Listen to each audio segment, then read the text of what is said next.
Oh, yeah.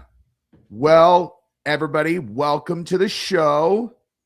We got Valhalla VFT with us here. Hello. I just told him backstage that while compiling my clips we're going to go through this new drone, the new drone theory that Jimmy Dore had on that everybody's talking about, which supposedly it answers all the questions, is the conclusion of some people. Then, and we're going to look at this new hospital stuff. There's a bunch of stuff from the hospital that supposedly happened afterwards. And there's also one thing that I want to talk about at the beginning also, where I feel like because the debate between Andrew and Candace went the way that it did, and everybody's been talking about that, everybody kind of skipped over the fact that he stated that Charlie had specified that he thought that the left was going to kill him in that text. And like, we haven't talked about that enough because, we're going to do that. But we're going to start right here though, because on the way to here, I noticed we're starting out with a bang, chat. Uh-oh. What's that? I said we're starting out with a bang, chat. Yeah, we are doing that because look at this. I found this. I haven't even watched this yet, but Paramount Tactical. Just a reminder that not also only does he knows that I don't have Twitter, so why is he tagging that random channel that's not mine? Oh, wait, this is not you? No, that's some random. No, I keep telling you guys this. I don't have X. That's some random imposter page that has 10,000 followers. Damn, dude. I mean, I clearly didn't. What's that? What's the bio say? It's not you. So first of all, you know why? You know how this isn't me? Go back over that. See how this says former Green Beret? I am a retired Green Beret. These are two very different distinctions. So you would see me say that I'm a retired Green Beret. So that's how immediately, that's just some random person. But anyway, they're let's see, like, are they like posting stuff for you? Yeah, dude. Oh yeah. Yeah, they're all here's this just random picture of me doing something. It's blurry and Navy SEAL DJ. Yeah. This is okay, ridiculous. Yeah, no, that's not my channel. So I don't think I can watch. This is our debate where I absolutely destroyed him on Alex Jones. Oh, I didn't know you debated him on Alex's show. Yeah. I have no idea what's in here. Let's not waste 4.5 fucking minutes on this dork. But it says he does not know anything about firearms. He lies like he breathes. Here's the challenge to you, Nate. Quit using your Green Beret credibility and that you don't have and quit lying. You mean my credibility, like 10 years in SF, the fact that I've got multiple Valor and combat awards, those things, that credibility that he doesn't have, by the way. Dude. Tiny Gary, man. I did. Yeah. Also, isn't it crazy, Jesse? Could you imagine if a grown man, you kept talking shit online about a grown man and he called you out publicly to come say it to his face and fight him publicly, and then you decide to just keep talking shit behind the internet? Does he not know what a gigantic pussy he looks like for doing this? Especially because you guys are both like, it's like if it's some random guy who's like not an actual combatant, not a person who trains, not a person who's been like a Green Beret, whatever, then then it doesn't count. But for this, it absolutely counts. You're like, dude, we're both Green. We're like, we can, if you got a problem, we can fucking handle it. And here's the thing is, so everybody knows, this is how culture works. Like in the teams, you talk a bunch of shit about a dude and he says, get your ass outside, bitch. And you don't, you're the biggest pussy ever for the rest of time. Right. So I don't understand. He could have just kept his mouth shut. Right. Like you already got fucking emasculated and punked. You think he would have just shut his mouth, but anyway, let's move past that. I don't want to give him any traction. You want to just move past? Okay, we don't have to watch it. No, he averages what, 2,000 views a video. Nobody watches his content. Let's not. I mean, yeah, dude, let's not give him any recognition off of our platforms. Okay, fair enough. He's irrelevant at this point. So let's move right here, just because this is the kind of people that he's like he's up with. Where this was but again, to your point, Jesse, he's tied himself to the guy who says 30-06 bullets break up midair. This is Gary's guy, right? And then he's saying, I don't know anything about firearms, but this is what he's defending? Yeah. Really? Yeah. Then calls people a fucking idiot. Because this guy said, who the Army sniper, former military master, gunsmith, master debater. And and then he's like, when does this? And the guy's like, oh, really? Go ahead and provide an example of when this happened. And then someone asked Grok, like, and Grok, it's like, hey, can 30-06, check this out. Hey, Grok, what are the odds of the bullet Charlie Kirk was shot with breaking up in midair? Extremely low. No, and that's actually, there was another one. I think that's generous, Grok. I asked for the odds. It says, let's see, hold on. Oh, it's 0. Oh, there you go. It says right there, near 0, the odds. Yeah, Grok odds says near 0. Yeah, literally is not going to happen. Near 0. Yeah. That's their guy, dude. These are the ballistics experts, chat. Yep. Right? Who do you want to listen to? Do you want to listen to Nate, or do you want to listen to the guys who say that 30-06 bullets disintegrate midair? And you guys can decide for yourself who the credible Green Beret is, right? Is it me, or is it the guy saying that 30-06 bullets disintegrate midair? And it's like, what evidence I'm not telling you who to provide? believe. I'm going to let you guys make those decisions for yourself. Yeah. It's not a tough decision. Yeah. And again, there's like, your evidence is I recreated the exact shot. Right. I got a fucking tree trimmer, electric tree cutter, and shot from the exact angle. The thing they refuse to do, Jesse. You've gone out. I've gone out. Mm-hmm. Everybody's gone out. We've all gone out and tested and done ballistic tests, but they refuse to do it.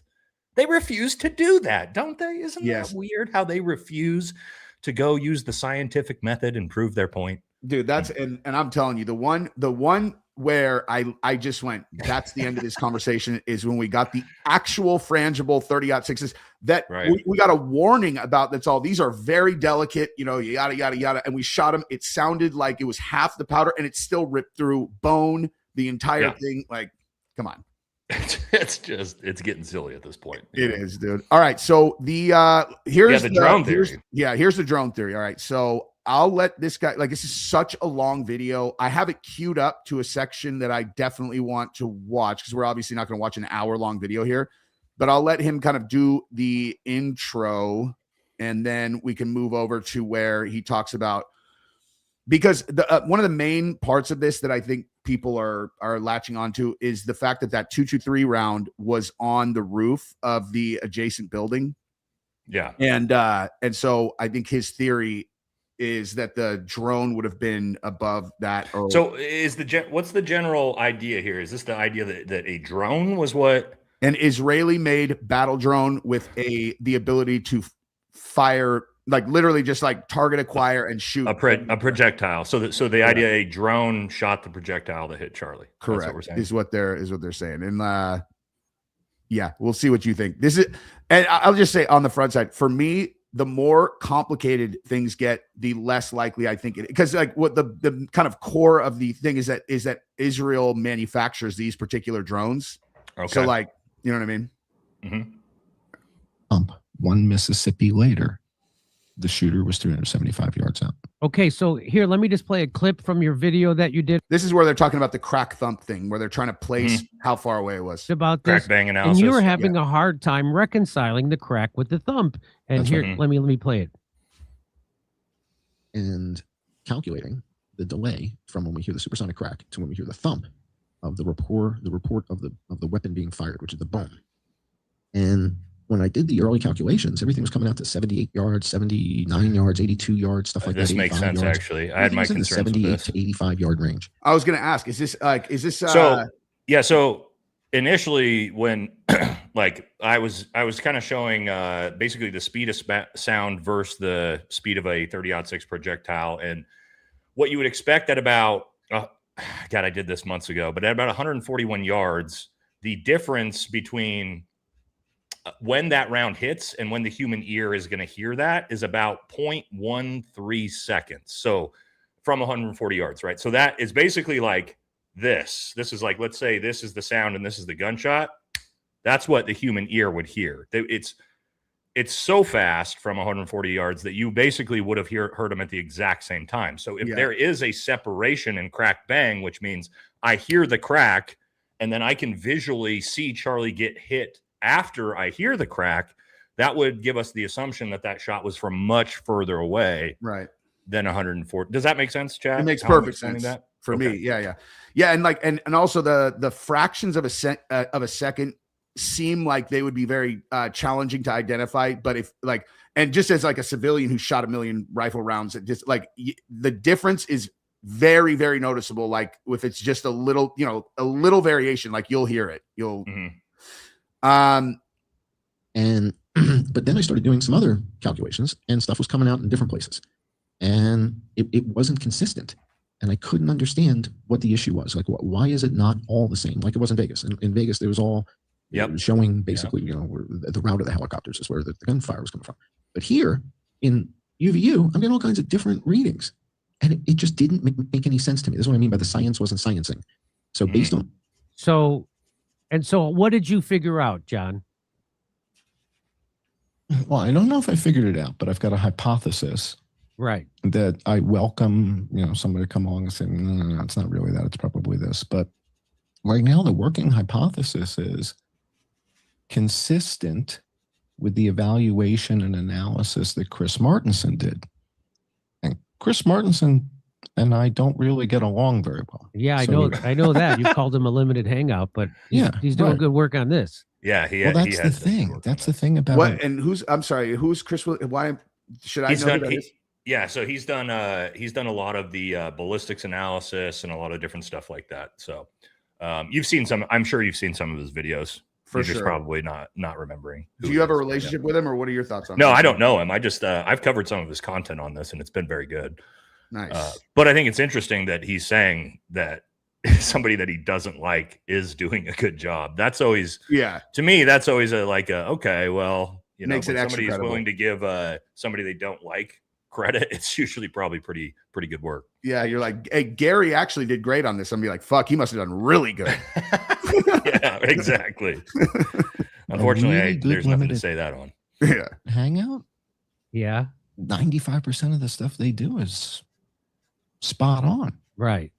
Okay. It's like Simon Says. The really good Simon Says car is going to say Simon Says 98% of the time. And he's going to not say Simon Says only 1 or 2% of the time to catch you. And that's what the good limited hangouts, everything they're sharing is right on. And they don't talk about the UAVs, or they don't talk about the Hades spy plane. And that's what makes it a limited hangout, is ignoring the pivotal game change. Hey, I apologize just because I don't know what this is. It's possible the chat doesn't either. What's a limited hangout?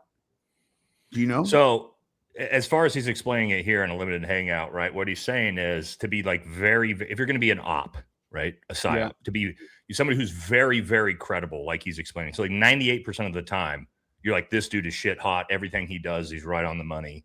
But then like when it becomes very important on that 2% of the time, on like maybe what actually was what killed Charlie, that's something he's not going to talk about. Oh, okay. And he's going to avoid, he's going to misrepresent, right? Basically using good credibility through consistent work. Yeah. That's a really good like limited hangout or psyop, right? Is someone who you think has all this crazy credibility. And then it turns out, you know, when it matters, they're not talking about the actual thing they know is the real truth. Does that make sense? Yeah. So that's they're like, it's like a influencer tradecraft. Yeah, kind of. Yeah. Yeah. Changing evidence. So that, you know, this is one of these things I subscribe to, is an Arthur Conan Doyle quote about vital evidence versus incidental evidence. There's lots of evidence. Figuring out what evidence is really the pivotal key evidence that the whole case is going to revolve around is something I've spent the last 9 years, I guess, getting good at. Right? So tell us what your hypothesis is for the crack in the thumb. It appears to me that what I was measuring the whole time was echoes of the crack, and that there is no thump. And that the shot was taken from much further out than where we're being told Tyler Robinson set up to take the shot. In other words, we're being told Tyler Robinson was about 142 yards, 144 yards out on the Losi rooftop. Yep. I believe the shot was actually taken from the vicinity of the science building, about 350 yards out. That's what I've said. So dude, that's literally what I've said. Science building is 200 yards. Oh, I guess 200 yards is not that far on a college campus at all. No, we So- talked about this. That's about how far, like the 223 round was Yep. found on top of the building at about that distance. That's what I thought too, is like if you back this up to maybe 350 yards, you lower the caliber of the round, you increase the steepness of the angle of the shot. Yeah. All of a sudden the no exit wound makes total sense. Very, very plausible if you start adding all of these things together, right? Yep. It increase the distance of the shot, lower the caliber of the round, increase the steepness of the slope of the shot. Now you're very likely to not have an exit wound. So, And have you ever seen a guy? not to say that I agree. I don't know enough about this, guys. I'm Sure. I'm learning about this drone thing myself right now, but I'm just saying the science and ballistic physics behind this. The further you get away, right, Yeah. the more steep of the angle to make the shot, the lower the caliber of the round typically is going to reduce the likelihood that that's going to penetrate through and cause that exit wound. That makes sense. Have you ever seen a guy get shot with a 223 and it looked like that, like that much blood, like right out of the gate? I mean, it's hard to say, right? Like typically I don't have like 4K. I was going to say 340 yards. Is hard Also, to see. typically people are wearing clothes, right? So getting shot in the neck like that in a bare open area of skin is not something you typically see either, right? In combat and gunfights. Yeah. What we saw there though was bizarre, from sort of like almost that like jugular perforation bleed out, instead of seeing more of like the blood atomization based off of a high powered round to an arterial wound. You'd see more of like a pink misting frothing type of what you would expect to see from that type of arterial wound. So no, I haven't, but at the same time, it's like I haven't seen every gunshot in the wound in the world. You know what I mean? Up close. So, but that is bizarre. Where what I did think was bizarre is you saw Charlie sort of get hit. You see his body rock, and then you see sort of that big fountain gush. That's very odd to me, right? And then it immediately turned off because there was no more blood. So all of that, and I covered that in the trauma medicine part of it, was very, very bizarre. But when you get into these types of things, what we do know is that his heart definitely stopped immediately, which to me is also bizarre. That's always been a big concern here, because a lot of people said, it's like, oh, well, it shattered his spine, cut through, paralyzed him immediately. That doesn't matter, because just so you know, your heart does not need you can sever your spinal cord at the neck. Your heart will still pump. Your heart is designed to keep pumping and keep you alive, even if the spinal cord is severed. Think about paraplegics, right? Mm-hmm. How is it their heart's still pumping naturally? So the fact his start stopped immediately and all the blood basically had evacuated out of his body based off of a gunshot to the neck. It's weird. That doesn't make any sense anatomically at all either. So, but again, it's just just more weird stuff to add to the list of this case. The only way that the heart would stop immediately would be if they got shot in the heart, right? No, so we actually sternum crapped a dude who got shot in the heart and kept him alive for 15 minutes while we tried to. You told me about that in Vegas. Not me personally, but a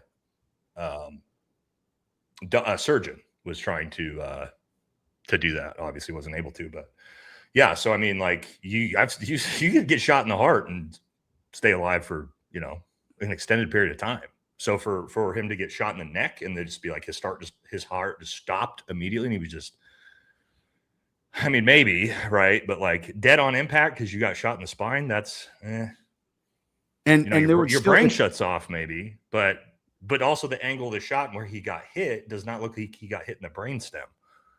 You know what I mean? So to actually shut him out, lights out like that. Yeah. But so again, like all of these things are, you do have a C-spine injury there, potentially a lower brainstem injury. So again, it's without a medical examiner's report or anything like that, it's kind of just, And even if you go lights out, potentially you're not dead immediately if your heart's still pumping, right? So, yeah.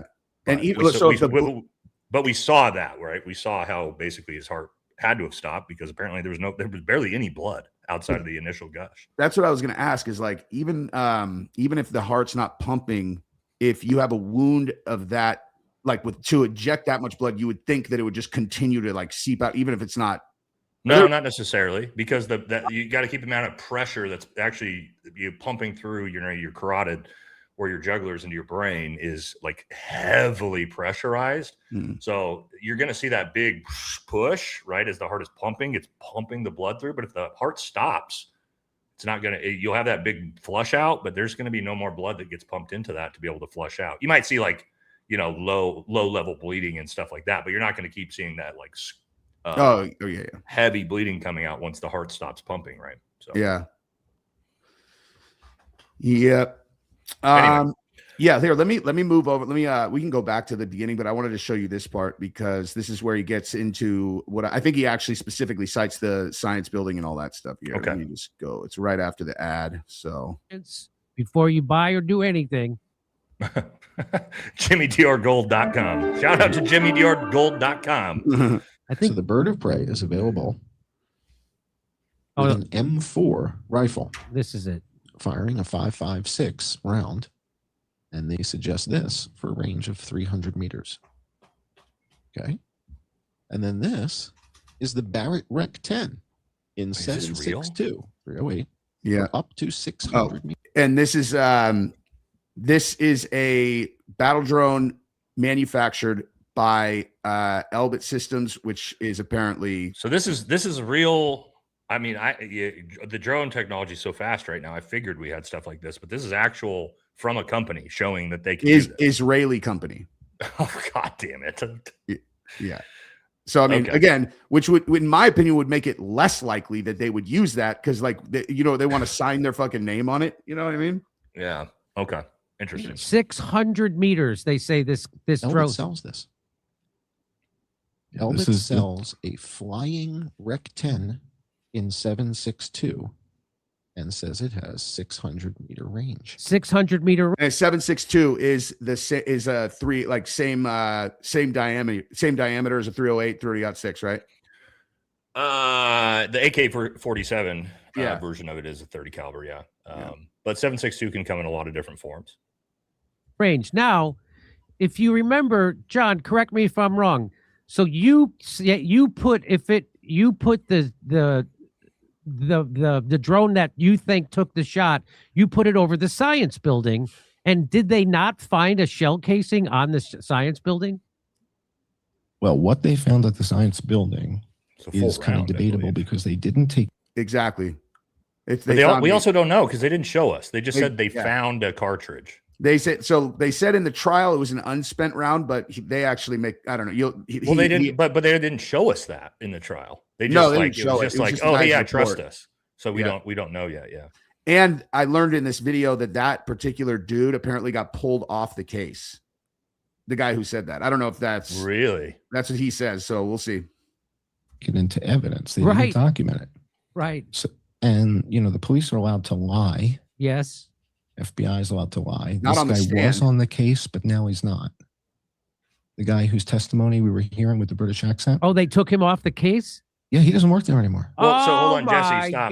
Stop for a second. So this Yep. is important because what he's talking about here when he talks about a drone being able to shoot 7.62, the reason why this is relevant and important for the chat to understand is that is a 30 caliber round. Why Yeah. that's important is because a 30 caliber round was found inside Charlie Kirk's neck, right? According to the medical according report. to the medical examiners, right? So that becomes very, very relevant if this drone can shoot a 30 caliber round that is the same type of round that we actually found supposedly inside of Charlie. So that's why this is important and relevant.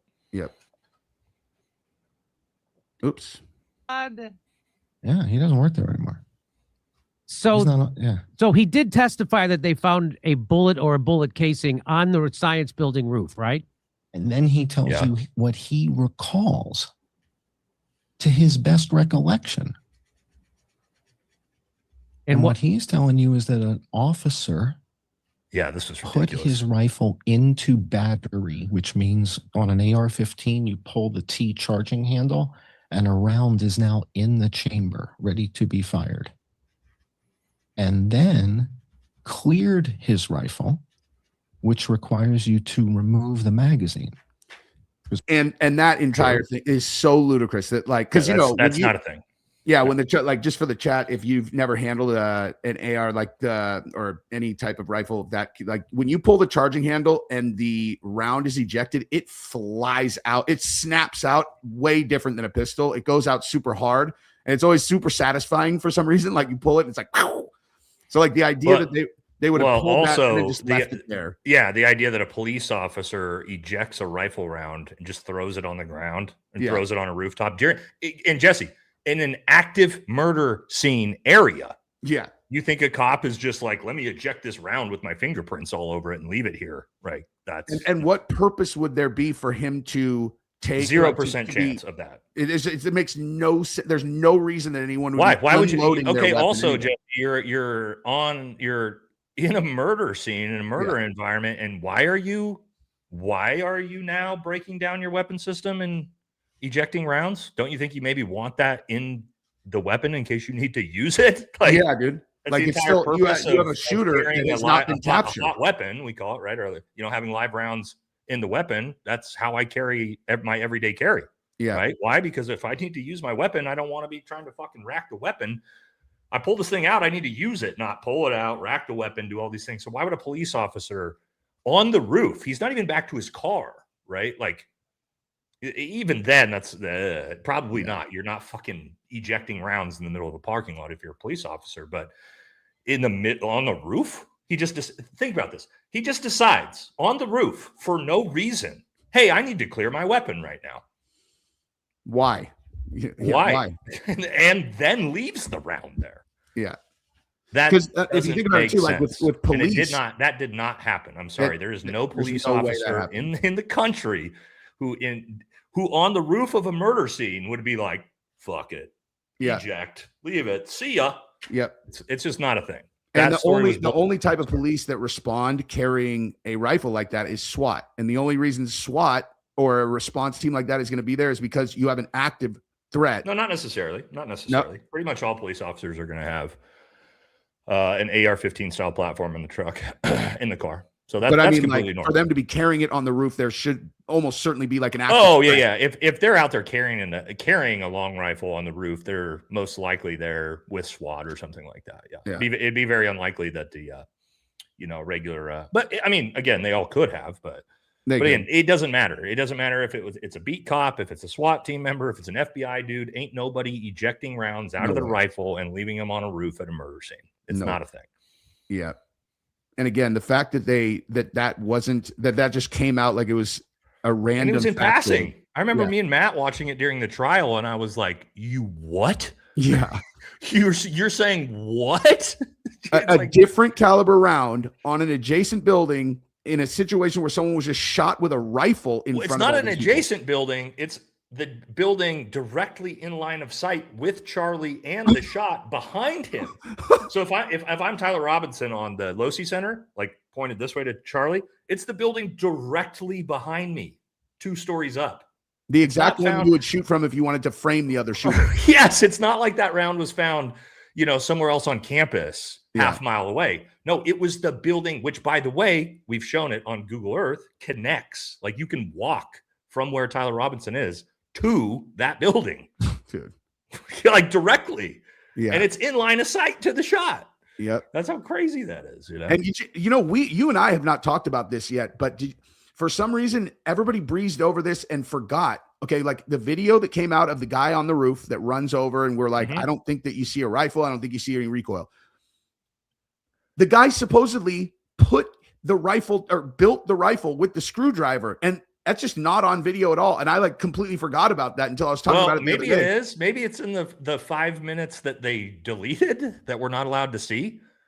That's what Officer Tatum and that crew is like, no, there's more footage you haven't seen yet. And it's like, okay, well, why did you delete that and not show it then?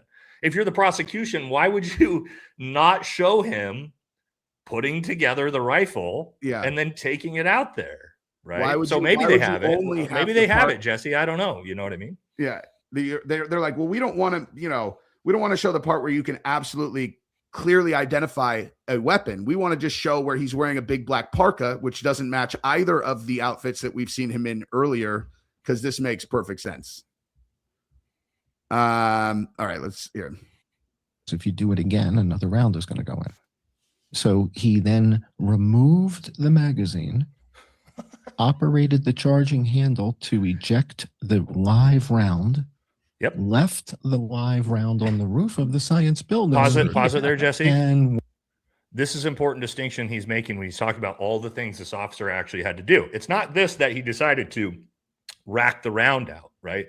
Yeah. Because when he's got his magazine, full magazine in the weapon, if I just rack a round out, all that does is just reinsert the new round into the chamber from the magazine. He has to take the magazine out. He has to clear his weapon.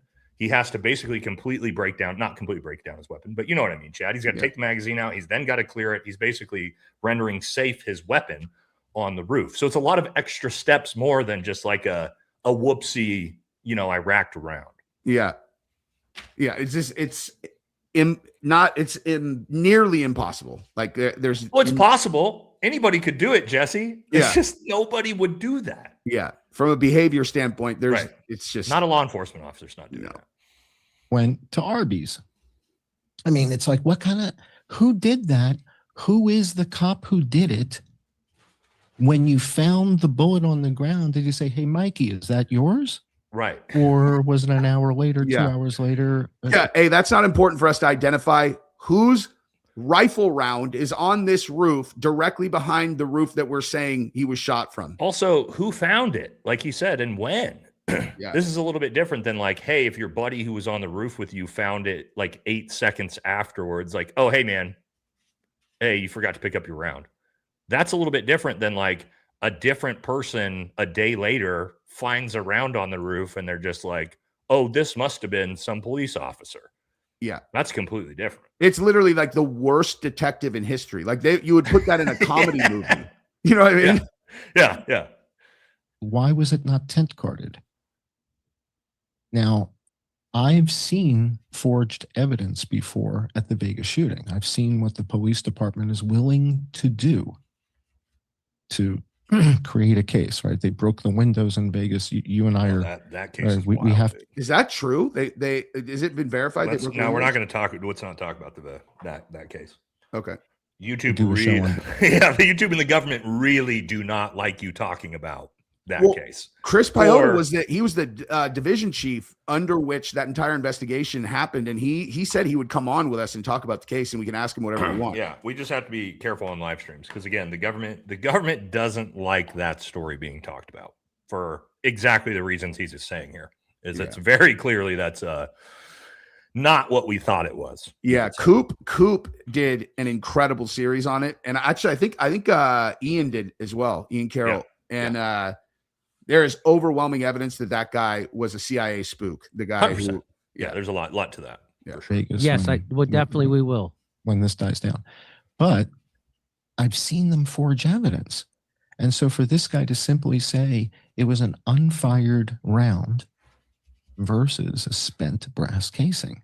Mm-hmm. If That's what important. they found in the science building was, it's true. I mean, like it's about as important a distinction as you could have, like, and a spent round. Okay, well, someone fired a rifle up here.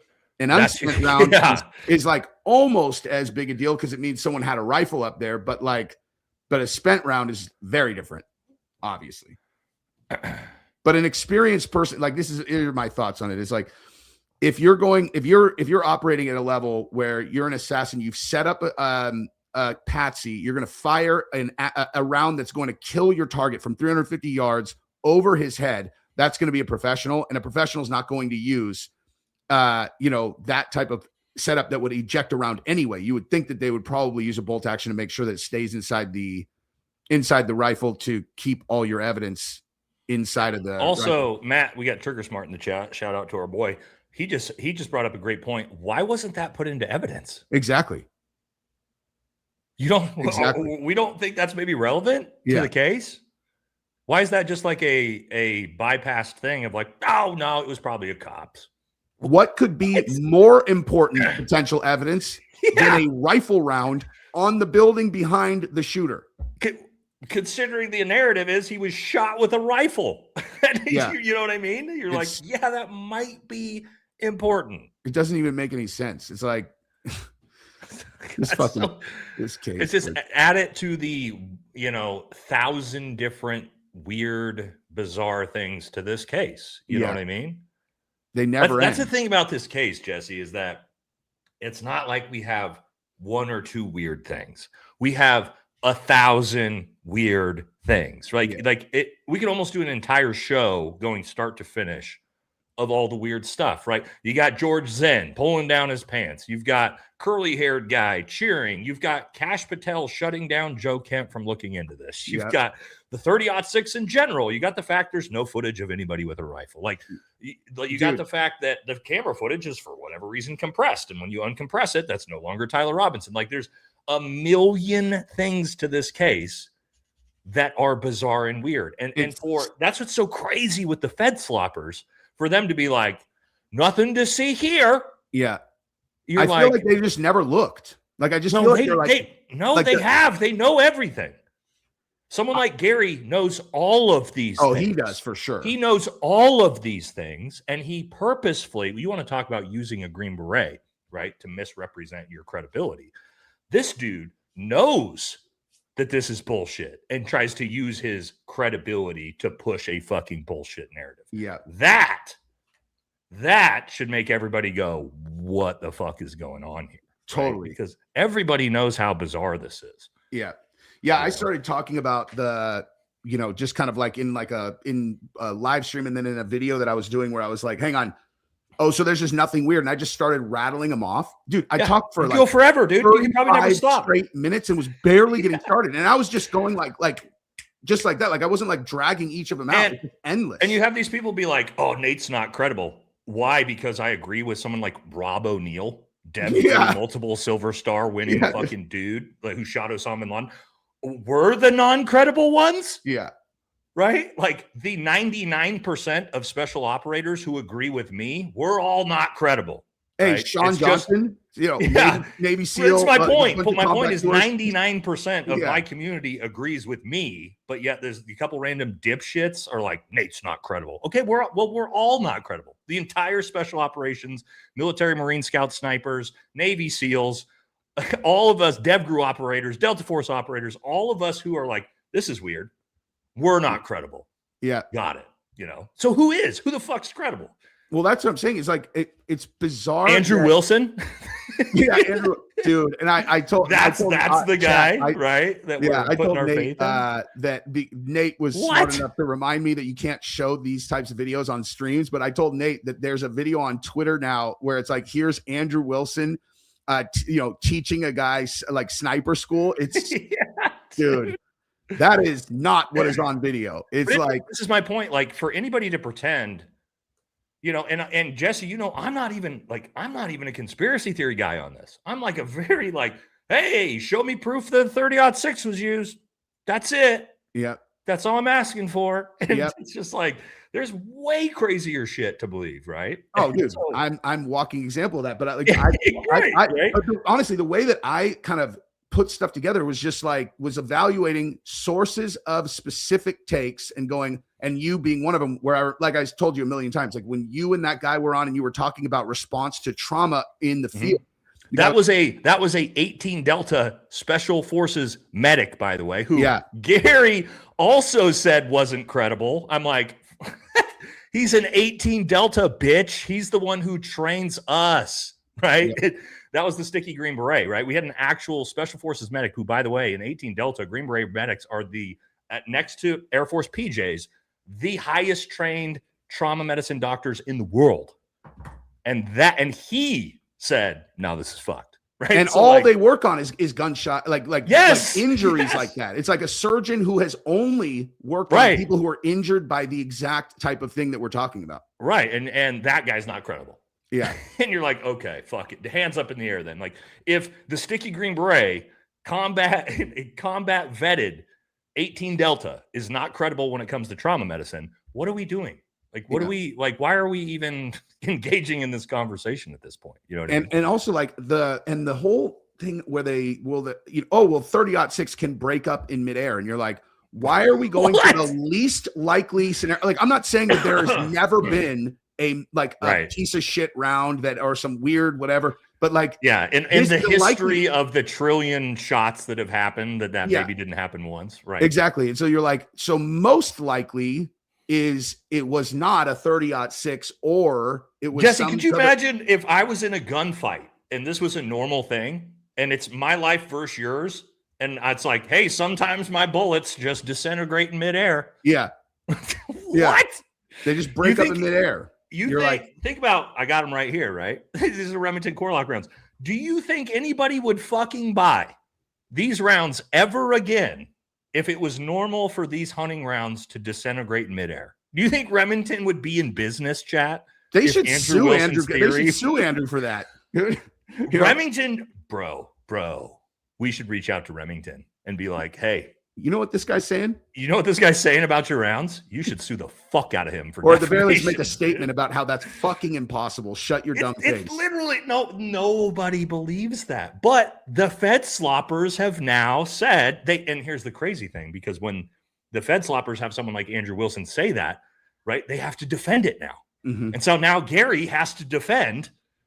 Gary now believes a 30-06 round will disintegrate in midair. Sometimes, Right? sometimes that happens. It's like, dude, right? Like, what are you doing? Delete your social media. You're cooked. You're done. Yeah. Right? The I mean, second you everything has start happened defending- like once. defending that a 30-06 round disintegrates in midair, you're Yeah. cooked. You're done. It's Hang just it so up, dumb. dude. Hang it up, bro. It's so You dumb, know? dude. It's this is what we're talking about, Jesse. Yes. That's right. Like, Yep. it's so crazy. All right, let's see what else he's got. Because They spent yeah, people are asking about the drone. If you're just coming on, this guy's been talking about the drone. Just stop, dude. I can't when we start. I know. Okay, I got to Yeah, get but it the together, drone. chat. This okay. Let me ask you this: Yeah. likelihood of a drone mounted like seems very unlikely to me, just because it's going to be out in the open. It's very, very. Well, no, I don't know. I don't know. You want to talk about this? Yeah, yeah. Yeah, What do let's you talk think? about it, okay? Because we do use drones in the military and on the special forces teams. Even back in before, excuse me, I hung it up. We weren't using them with rifles attached to them, but we used them for surveillance and all Reconnaissance and sorts stuff? of different things, reconnaissance and things like that. I'll tell you this: a drone that size, 400 yards away, up in the air at a slope, you're not going to hear it or see it. It will be almost silent. Like even in a crowd, 3,000 people, nobody would hear or see that drone. There were And I know supposedly a that million because drones up there too, which could have We been because of had, the straps. back in even like 2018, we had ISIS was using drones and strapping artillery rounds to them. Yeah. And dropping them on us and shit. And you can't hear or see that motherfucker. What kind of right? artillery? That's- Were they like mortars? Yeah, mortar rounds, small mortar rounds and stuff. And that was almost 10 years ago. So obviously, and again, that was a makeshift, terrorist organization that was figuring that shit out. Now you want to talk about a defense company in 2026 developing the technology for this.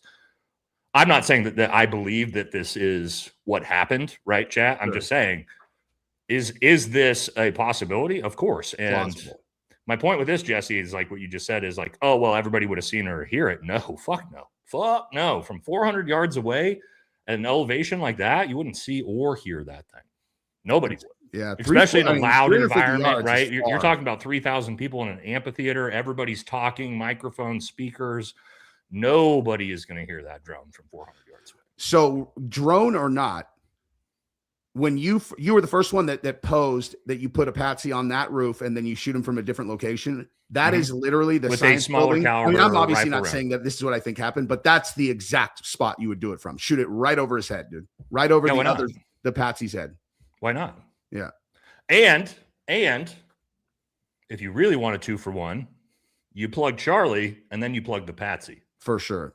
And I mean, well, who would have been like, they'd have to explain who shot at the patsy, I guess, but like, Law you enforcement have officer. some, yeah. Like that was easy in Butler when you have a, Mm-hmm. with the counter sniper team, and they like, did you Right. ever see the picture of him from afterwards?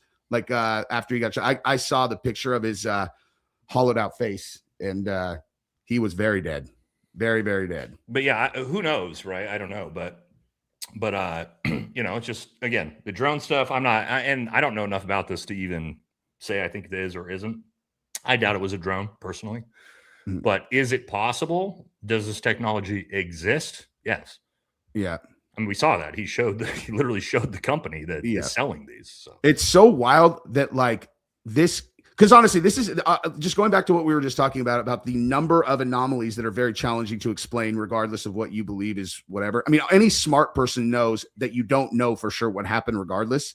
Mhm. You have, your suspicions and you talk about those, but the number of anomalous things that are challenging to explain explains why there are so many that seemingly very far out there theories. Like if someone's like, oh yeah, he was shot with a gun mounted drone, would sound so fucking crazy if you said that the day after. And it's the fact that nothing adds up is why this type of thing is being entertained. Cause you're like, Well, you're just trying to make it make sense. Just try to make something make sense. But that's exactly how human beings operate, right? If we can't explain something, we are going to create stories. And I'm not trying to like call everybody conspiracy theorists or say stories. I'm just saying we as human beings, if we cannot rationally explain something that happened in front of us, we are going to start creating stories of how this happened. And that's why you have, in a case like Charlie Kirk, 1,000 different, most of them insane, conspiratorial tinfoil hat theories, is because the official narrative is obviously bullshit. And so now everybody is trying to fill in the gap. Like, how do we fill in the gap to make this make sense, to make it work? The crazy thing about this story, Jesse, is like, of all the 50 different theories, none of them have really been able to explain this, including the official narrative. You know what I mean? And that's what makes this case, I think, one, because it's Charlie Kirk, but far more than who this was. Charlie Kirk is an individual, and I'm not trying to take anything away from Charlie. It's not so much that it was Charlie Kirk as it is the case itself, right? You could take Charlie Kirk, trade it with Tucker Carlson, Candace Owens, whoever, right? As a prominent figure, Donald Trump, prominent politician, Leonardo DiCaprio, who cares, right? And then transplant this exact same thing, you still have the same story. People are going to be this captivated by it because there is no real answer, and we can't seem to get to the truth. Anybody that you insert into this story who has connections to nation states or intelligence, and there would be motivation for like very high level, people that would want to take him out. That's exactly what it's going to be.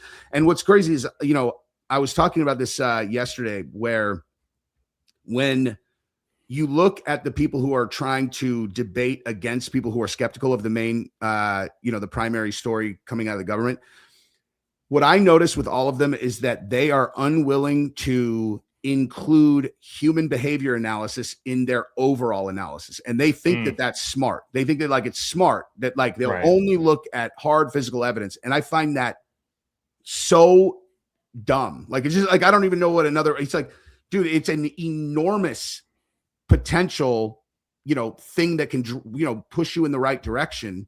If you see because like, as an example, why would everyone at TPUSA be so not convinced by any of these things that are so obvious? Why would they have so much invested in convincing you that one thing is true when there clearly are lots of reasons to believe that it's not?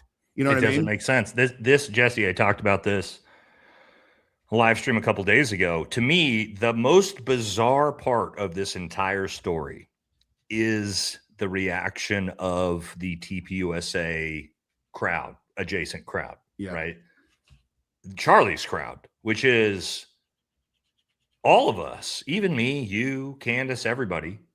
We would just like to try to get to the truth, whatever that is. If that truth is Tyler Robinson took a shot from the Losi Center with a 30-06, 1 in 100,000 chance that this happened, and that's the truth, and you prove it to me, at least show me him holding a rifle at some point, I will say, good, got it, glad we got the truth, right? Prosecute him, put him under, all of those things.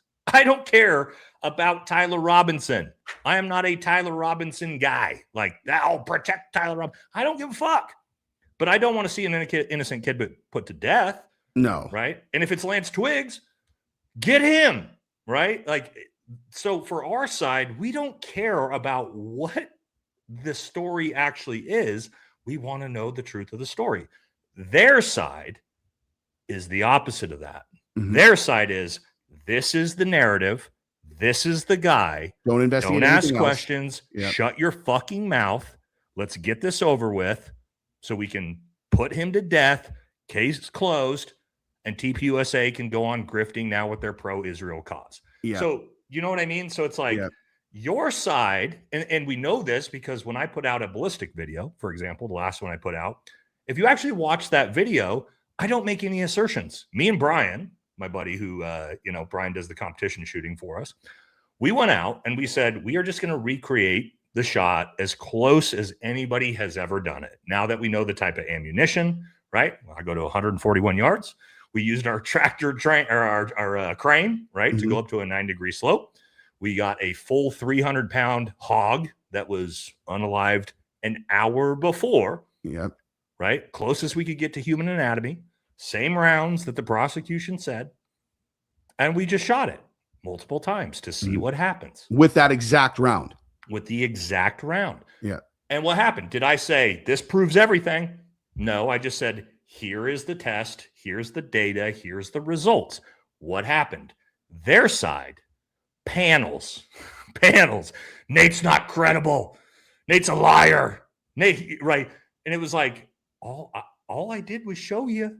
All I did is recreate the exact thing that you're saying happened to investigate whether the guy actually killed your guys' boy. Right? Hey, we got to somehow disprove what Nate showed in this video, right? And it's like, why?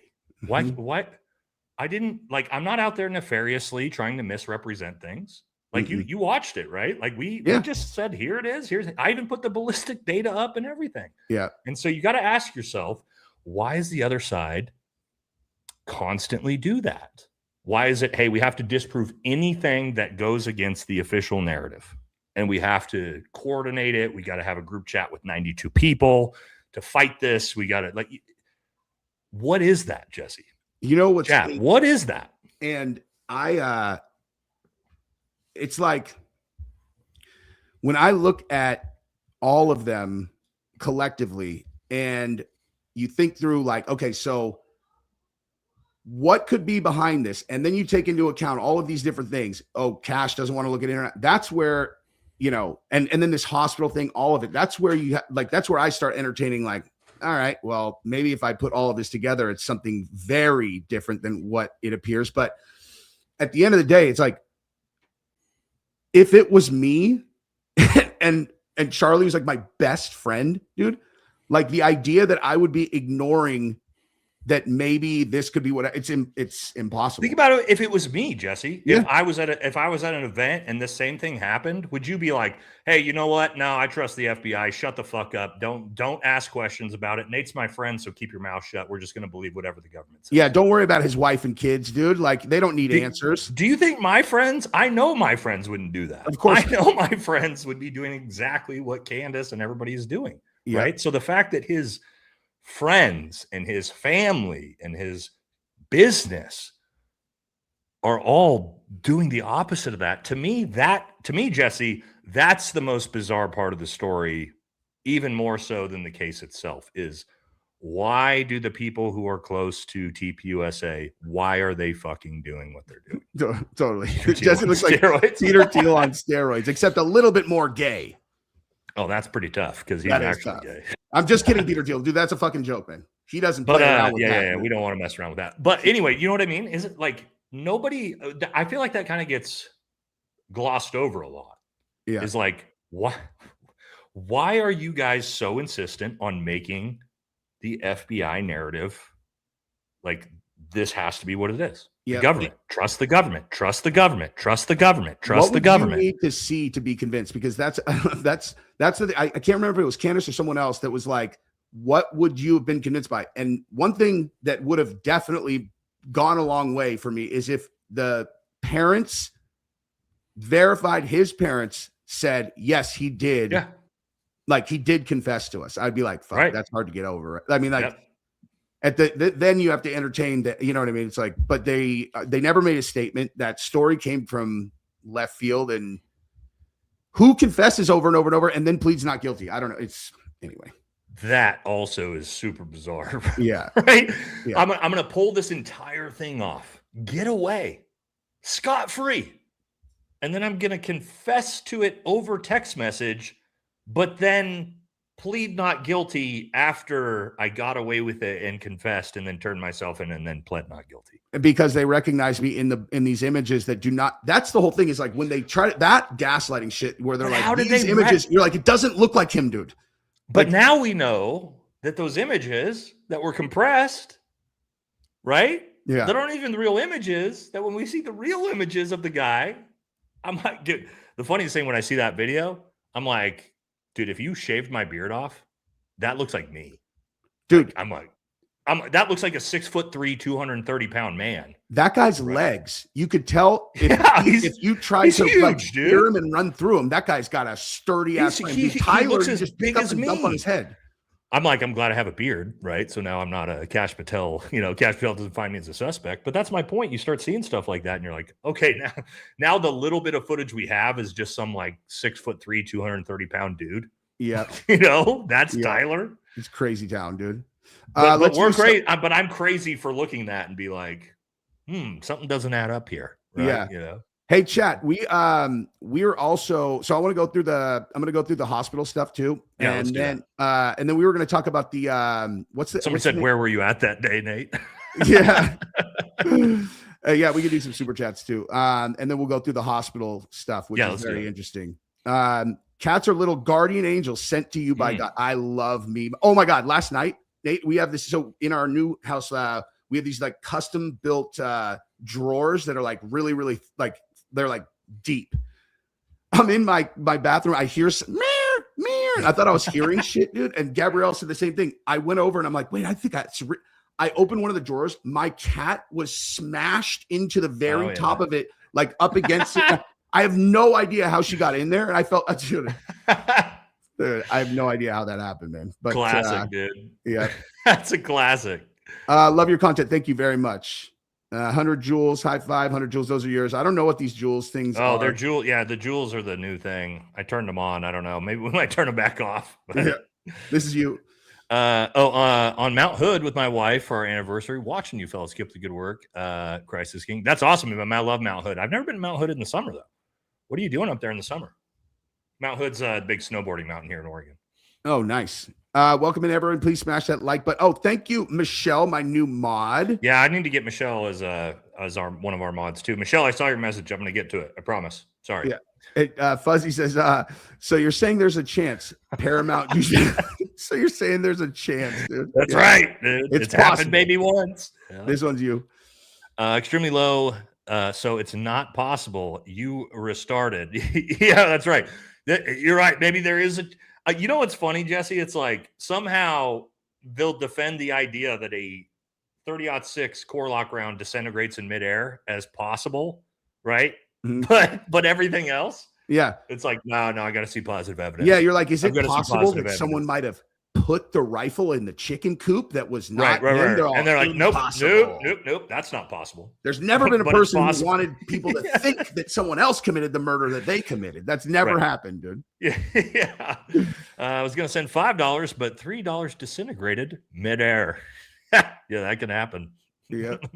And go show Nate Valhalla some love. You guys can help support the channel by becoming a member on Discord or purchasing some merch. Dude, listen, you are an amazing mod. Yeah, and I'm very happy to have you on board. Yeah, we got to get Michelle on board here. Hop Whisper says, Tiny Gary forgot to check for nipples on his body armor theory. Do you know who debunked? Do you guys want to know a funny story? A quick story? Do you know how Gary reached out to me? I had no idea who Gary was. Do you know why he reached out to me? Because I debunked Gary's body armor theory the first or second day. I was the one that said, he said it ricocheted, right? It was his theory that it was a ricochet. I debunked his theory, and he reached out to me to try to debate it and talk about it, and he eventually said I was right. That's how I met Gary, was him reaching out to me after I debunked his stupid theory. But weren't you guys from the same Green Beret unit? Yeah, but I didn't know him. I had no idea who he was. I'd never heard of him before, and he reached out to me and was like, oh, well, I see you talking about the body armor, blah, blah, blah. And I was like, yeah, I debunked your theory. But also, chat, do you know why he had that theory? Do we remember why Gary had the theory about the body armor? because Gary said it's literally impossible that a 30-06 round hit Charlie Kirk in the neck and didn't create an exit wound. So it had to have deflected off of his body armor. That was Gary's theory. I was the one that was walking Gary back off the tinfoil hat ledge into reality. Wow. Did we forget about that, chat? Well, he It's all forgot still up about on that my as soon page. as He and forgot something about that shit, changed. didn't he? Something The credible changed. Gary, right? Yeah. With Nate constantly debunking him and ended up being right over and over and over again. That's why I think he really doesn't like me. Is I've debunked his bullshit and I've just been right over and over and over again, and he fucking hates it. And I'm a foot taller than him, which I think really, really irks him. I would imagine so. It irks me that you're 6 inches taller than me. Yeah, but you're tall. You're fairly tall though. 5'7" is challenging, dude. That's But I mean, listen, dude, Rogan's 5'7". He would kick the living fuck out of me. He beats. Anyway, the bullet clearly disintegrated in air. Nate, this one's yours. Nate, how in the world do you think Obama, Bush, Biden, etc. are not bad men? You said that the other day. They are treasonous traitors who sold us out. Because I don't think they're necessarily bad men. Just because you were, in a position of government and you were doing the best you could with the information that you had doesn't make you a terrible man. But if you want to do this, then yeah, everybody who ever served in government's a bad person. There you go. Are you happy with that? Yeah, I agree. I don't think, I don't think those guys are bad men. If you asked about some surrounding characters, like if you're like Cheney and Rumsfeld, right, I would have a hard time defending those two guys because, yeah. Anyway, T Bizzle, thank you very much. Jesse, you skipped Super Chat's last Saturday stream. I did. Normally I wouldn't bother you, but mine I sent was first and it was $50. Didn't want you to miss the timestamp 149.30. Oh, dude, my bad. How the fuck did that happen? Last Saturday? I apologize, dude. I don't know how that happened at all. I'll go, I'll try to go check it out afterwards so that I can answer on the next one. Robinson's argument in his filing against death penalty indictment, no danger because he was such a good shot. Jesse's preparing to plead guilty. Not true at all.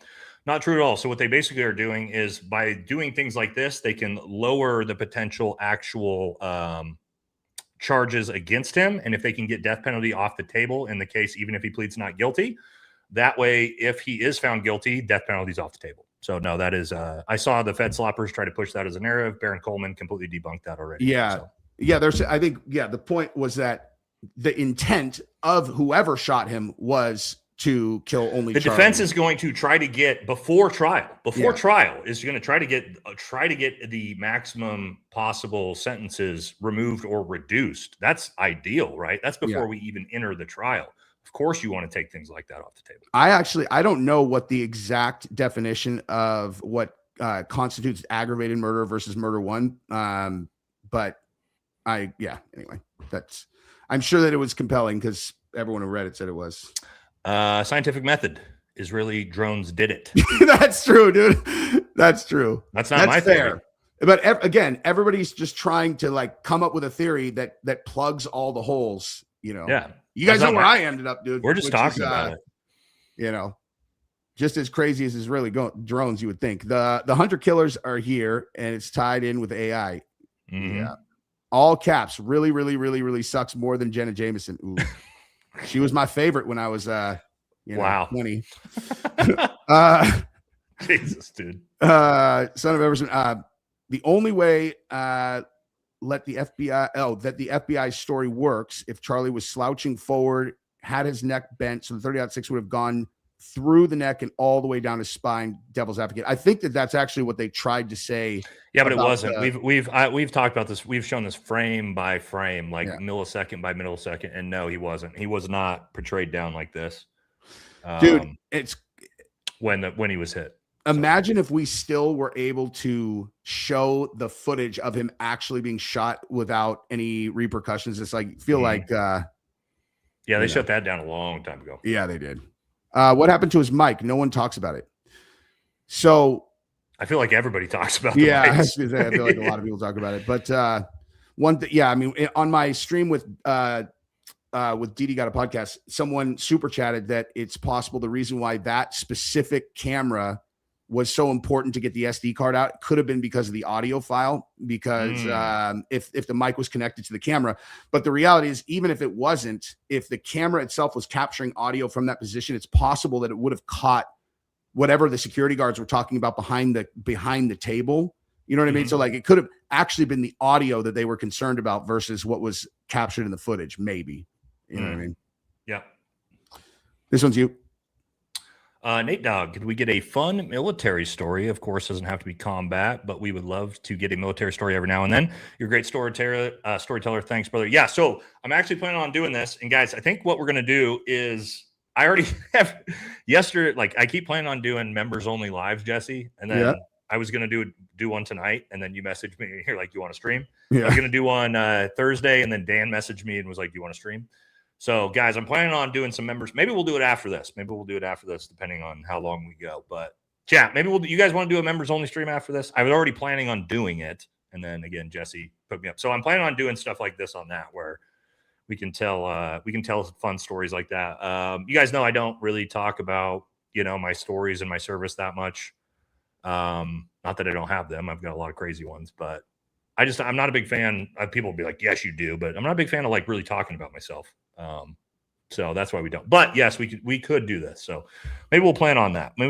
Chat. We can do a members only live after this. It's tough to tell combat or fight stories without seeming like you're trying to, like, I don't know, whatever. Yeah, brag. That's why I don't like doing it. Right? It's like the Tim Kennedy. Like, there's a whole the vet bro universe is all about this, and it's like it does feel very like, look at me. You know what I mean? So it's. Like you said, the same thing for like fight stories, right? If you talk about a fight that you won, people are going to be like, cool, dude. Yeah. You have to tell it in like, you have to be semi like self-deprecating if you're telling it, somehow. Right. Which is hard to do with war combat stories. Or knocking guys out too. Yeah. Like, it's hard to be like, well, I was just fucking around. You know? It's like, that's not what the environment was. Yeah. Thank you, Corey. I appreciate you, brother. Thank you for the generosity, man. Nate Watch, ADN. I do like ADN, by the way. 1776 EMP episode, which addresses why Charlie's knees clapped together and hands clenched, which couldn't have happened if his spinal cord was destroyed by the bullet. All right, I talked to ADN. I'll message her and see what video that's from. EMP episode, huh? I haven't seen that one, no. It, like, to me, like, appears, if there's something else under there, it appears to be like a taser or something that caused him to go rigid. The same way, like, it just looks like when they shoot and get a really good hit on a taser and their body just goes.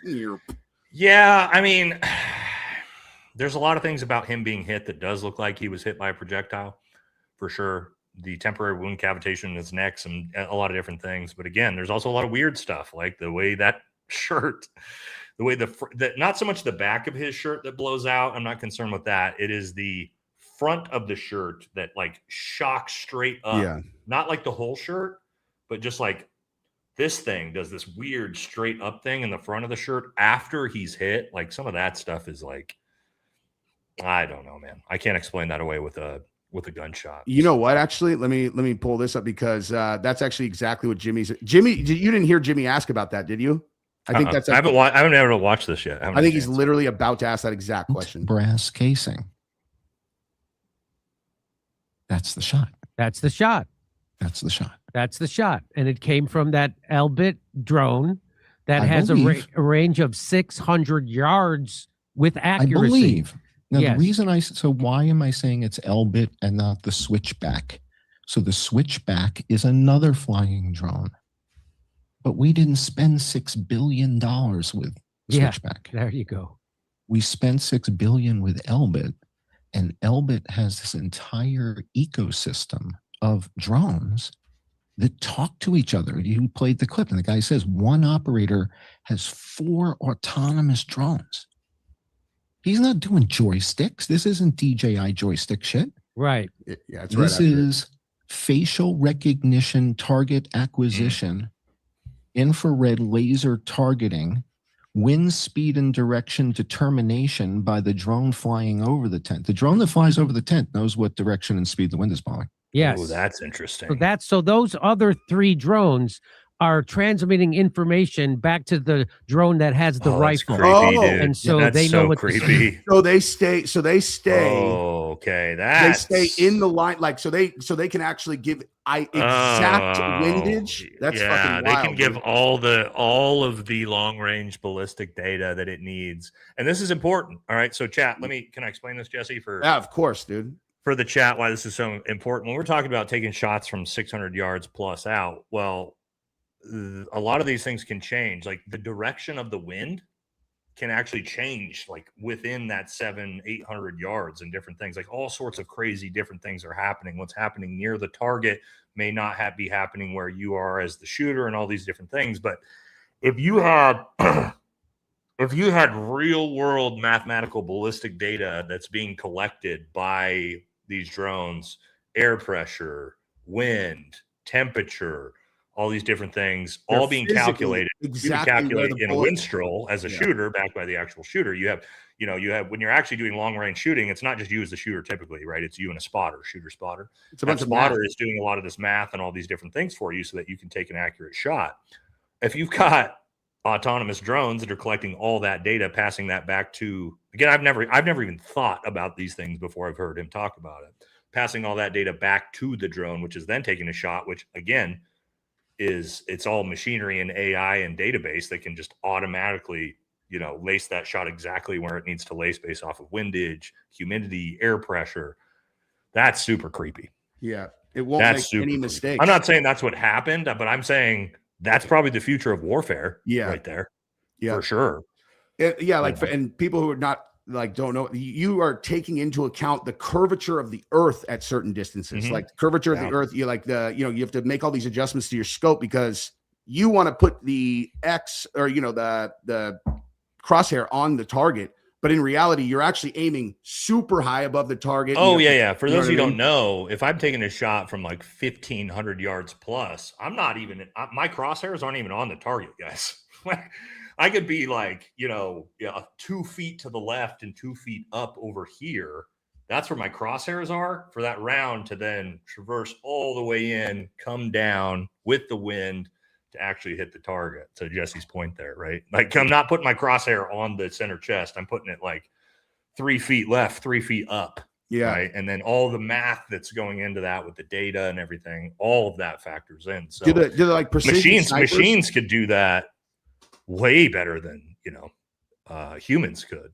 Again, these are things I haven't even thought about. It's just like, God damn it. This is the terrifying future of war. Yeah. Right. Here And think about this, like when they really dial it in, like they're going to use whatever round is going to be the most accurate from like 2,000 yards, because it doesn't matter about the recoil of a gun, whatever, it's just like they'll get those distances. They'll probably be able to cycle through different barrels that would fire, depending on the distance. It's going to be. Yeah, future of war. Yeah, no thanks. I said this all the time. I'm like, I'm glad I fought when I did, because I don't want to fight against robot dogs and drones with sniper rifles. No, thank you. The wind speed is the temperature of the everything. They know everything. So this is the difference between the Israeli drone technology and what they've been feeding the American public with for the last 3-4 years, which is. I just thought of something. In fairness, though, in the event that they were using a system like that, the neck is not where you would shoot. You wouldn't shoot a guy in the neck. If you could, like, if it was like that level of precision, 340 yards is not hard to hit. Is this is the absolute best spot right here? Well, that's where you'd aim. Yeah. So right here. Why? Because in the frame of movement of what hits me in this circle based off of some type of stuff, right? Anywhere I hit from the tee box, you hit me in the tee box. This is the best spot right here, right above the teeth. That hits me straight through the face and takes out my brainstem. Yeah.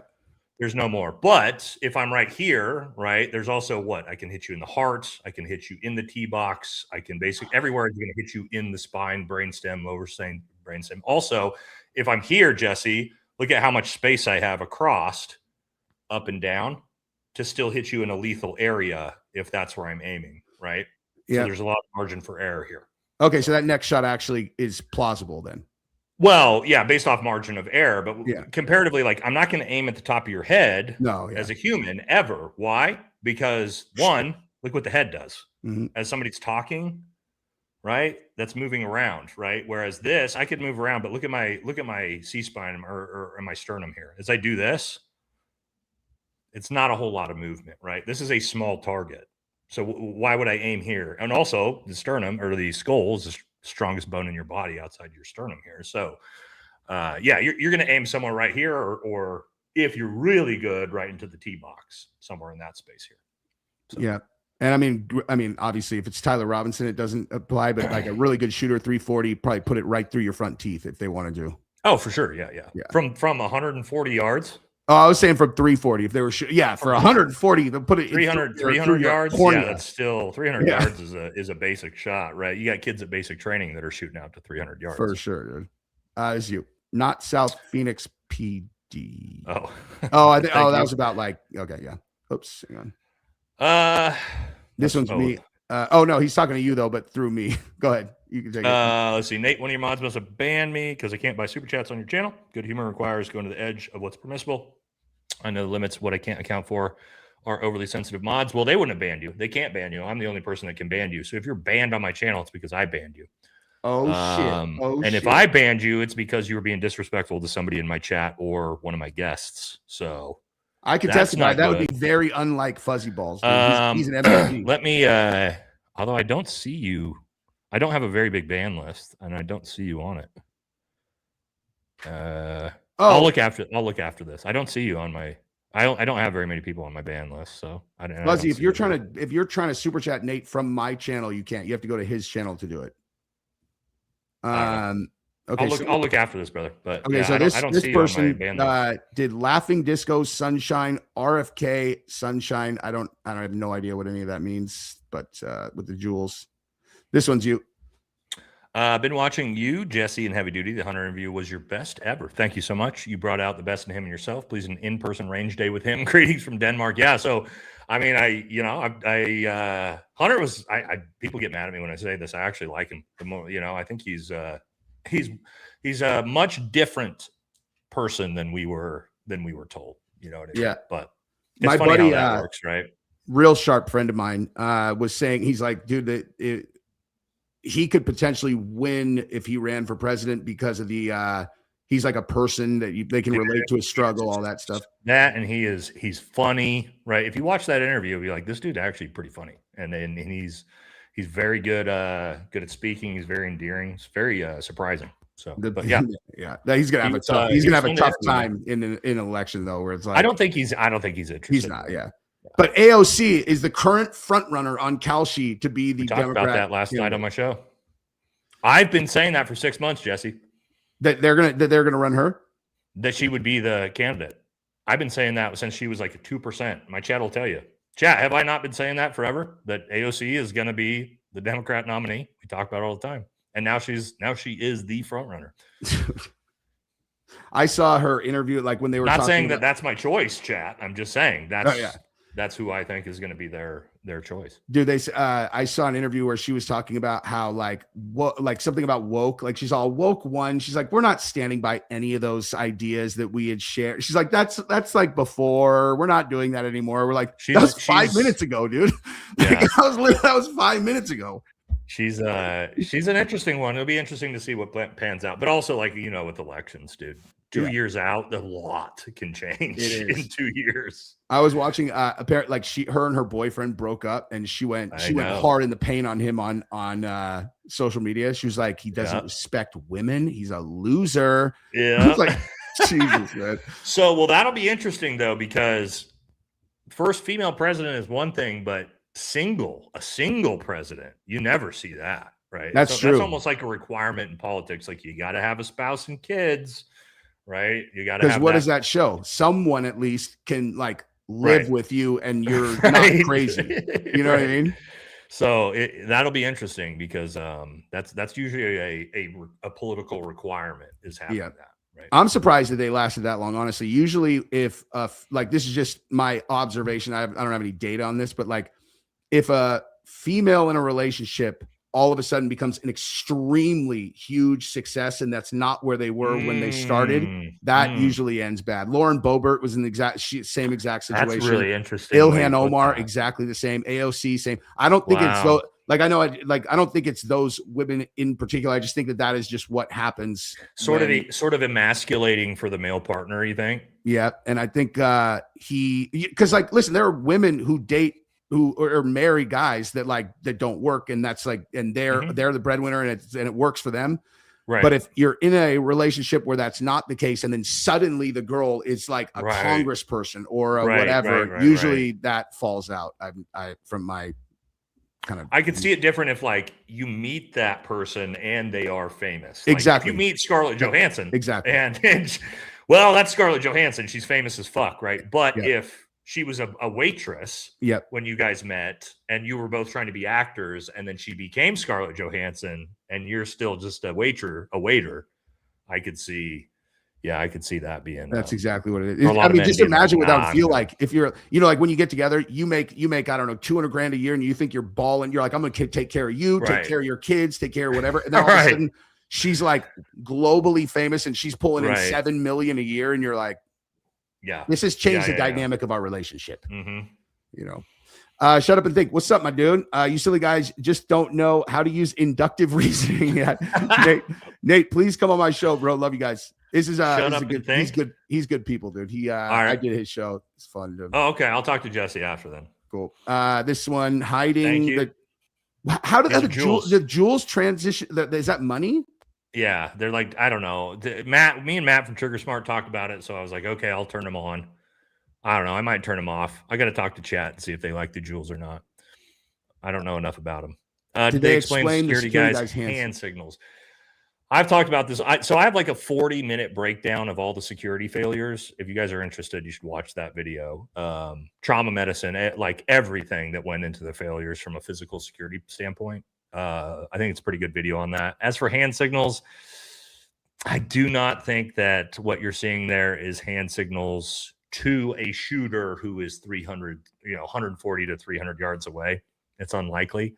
Is there hand signals going on between the security team for some different things? Maybe, right? But my point with this is for let's say, Jesse, the Fed narrative is true. Tyler Robinson's on the roof or whoever's on the roof, and he's going to take that shot.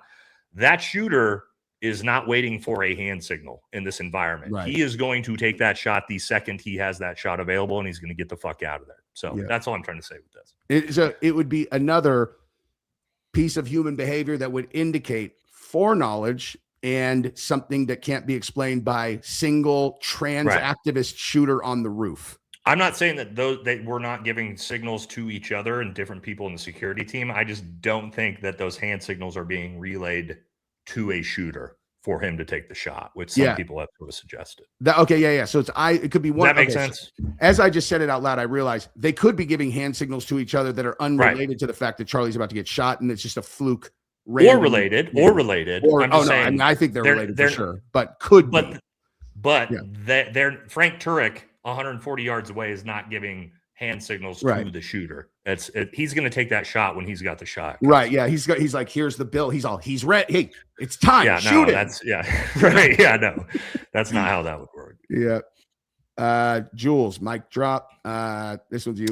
Wait till these guys see the part where Pentagon top brass arrived at Fort Huachaca the day before in a plane. The drone company uses them. Yeah. Pentagon top brass go to military bases all over the country all the time, every day. Super normal. So that's unfortunately a non-starter. Paulie says, fuck it, Nate can shoot me with the same bullet, same distance, and keep this story. This is what we need. This is actually what we need. Finally, a volunteer. This is what the people who say I have no credibility say is like, every time, Jesse, I get closer and closer and closer to reenacting the shot as accurate as it. They're like, well, no, he didn't shoot a real person in the neck, so there's no way to tell. There's no way to tell. So so thank you. Yeah. We might be able to finally put this to rest.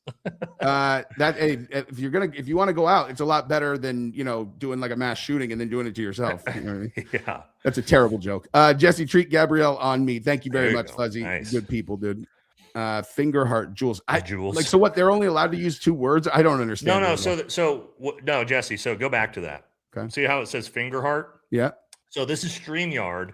That's an emoji. So in our actual, if you were to be in the YouTube chat, there's like these emojis that pop up in the chat and like different shit happens.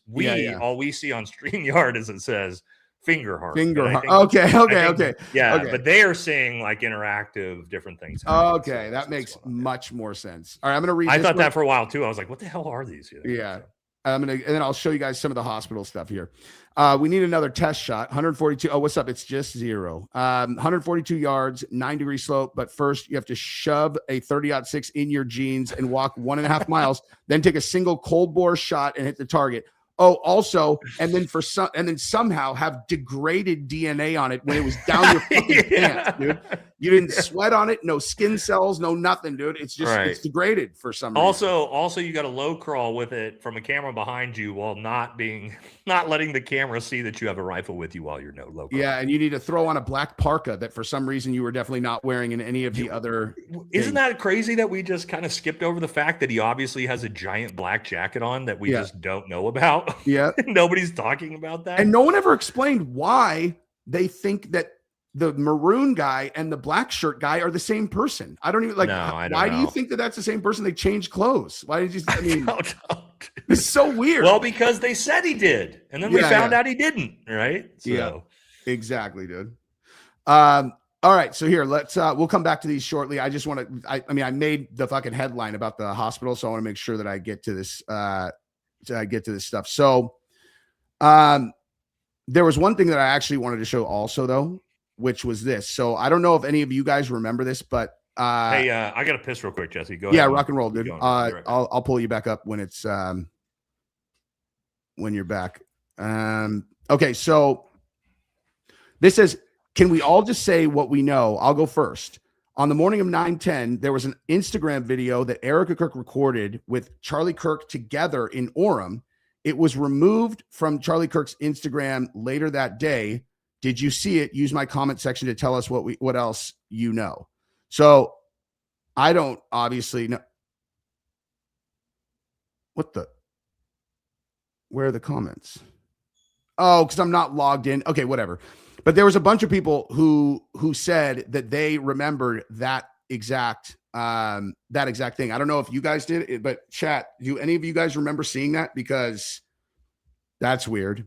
If true, because she definitely has been saying that she was not there. Okay, so this is if true, enormous development in this case, obviously. Okay, so check this out.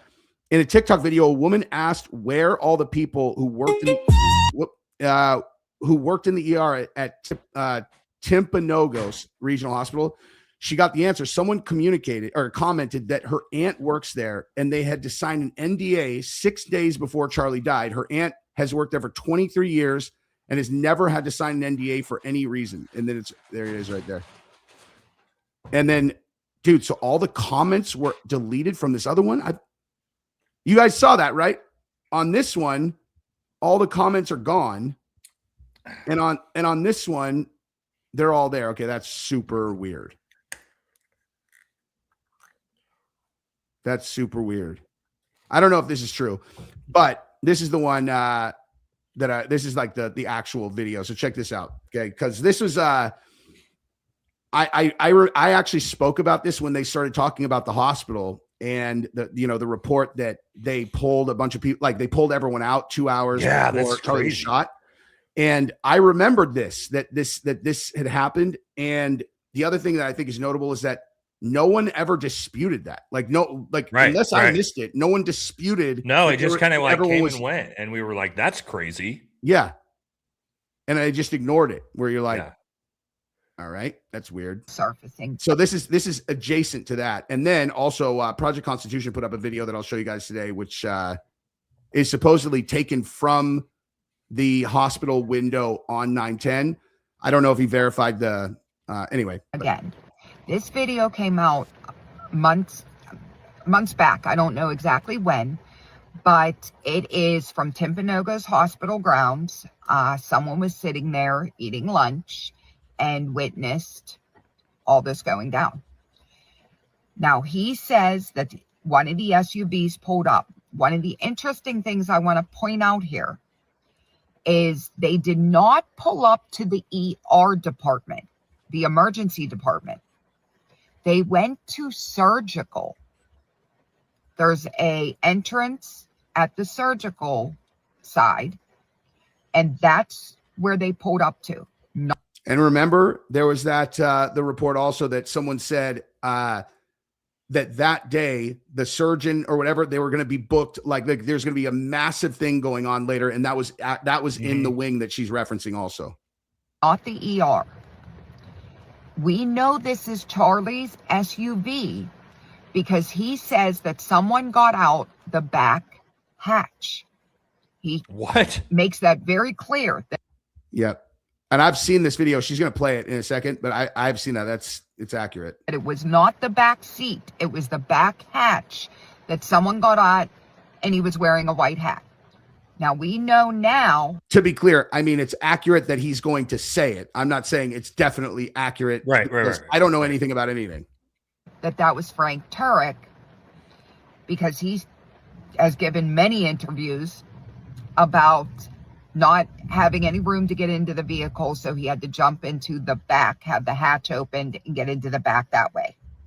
So he must have got out that way also when he got to the hospital. Now, the other thing that is crucial in this is there's another SUV that pulls up, which this man believes to be Mikey McCoy. Now that he knows who everyone is, he still states that he believes that was Mikey McCoy. But that SUV pulls to another part of the hospital, and it's the physician's parking side of the hospital, where all the physicians park at. There too is an entrance to the hospital. Pick someone up and beelines out. Well, this man sees someone come out of the hospital and get into that SUV with Mikey, supposed to be Mikey, and they drive off. So who did Mikey McCoy pick up from the hospital? Hey, you know who I think it is. And where is all the video footage from the hospital? Hospitals are surrounded with cameras. That's 100% true. So, yeah, but I mean, they wouldn't show us that. Right? I was going to say, why would the they public need to show wouldn't us be able that? to Yeah. get a hold of that unless, I don't think there's any way you could get that. Certainly not inside the hospital. Yeah. Yeah. So this would have definitely been on video. So where is it? Let's talk about this in the comments. I'm going to upload it for y'all to watch for yourselves. Please like, follow, share, subscribe, and comment. So they head north, the first one.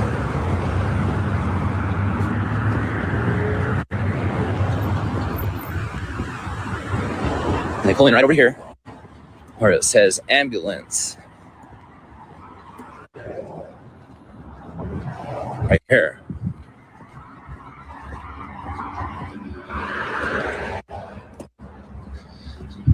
Then they go around over. So this guy, for why he was there, he said I think he's like parking enforcement or something like that. And then he was just eating he says he was just eating his lunch when all of this happened that day.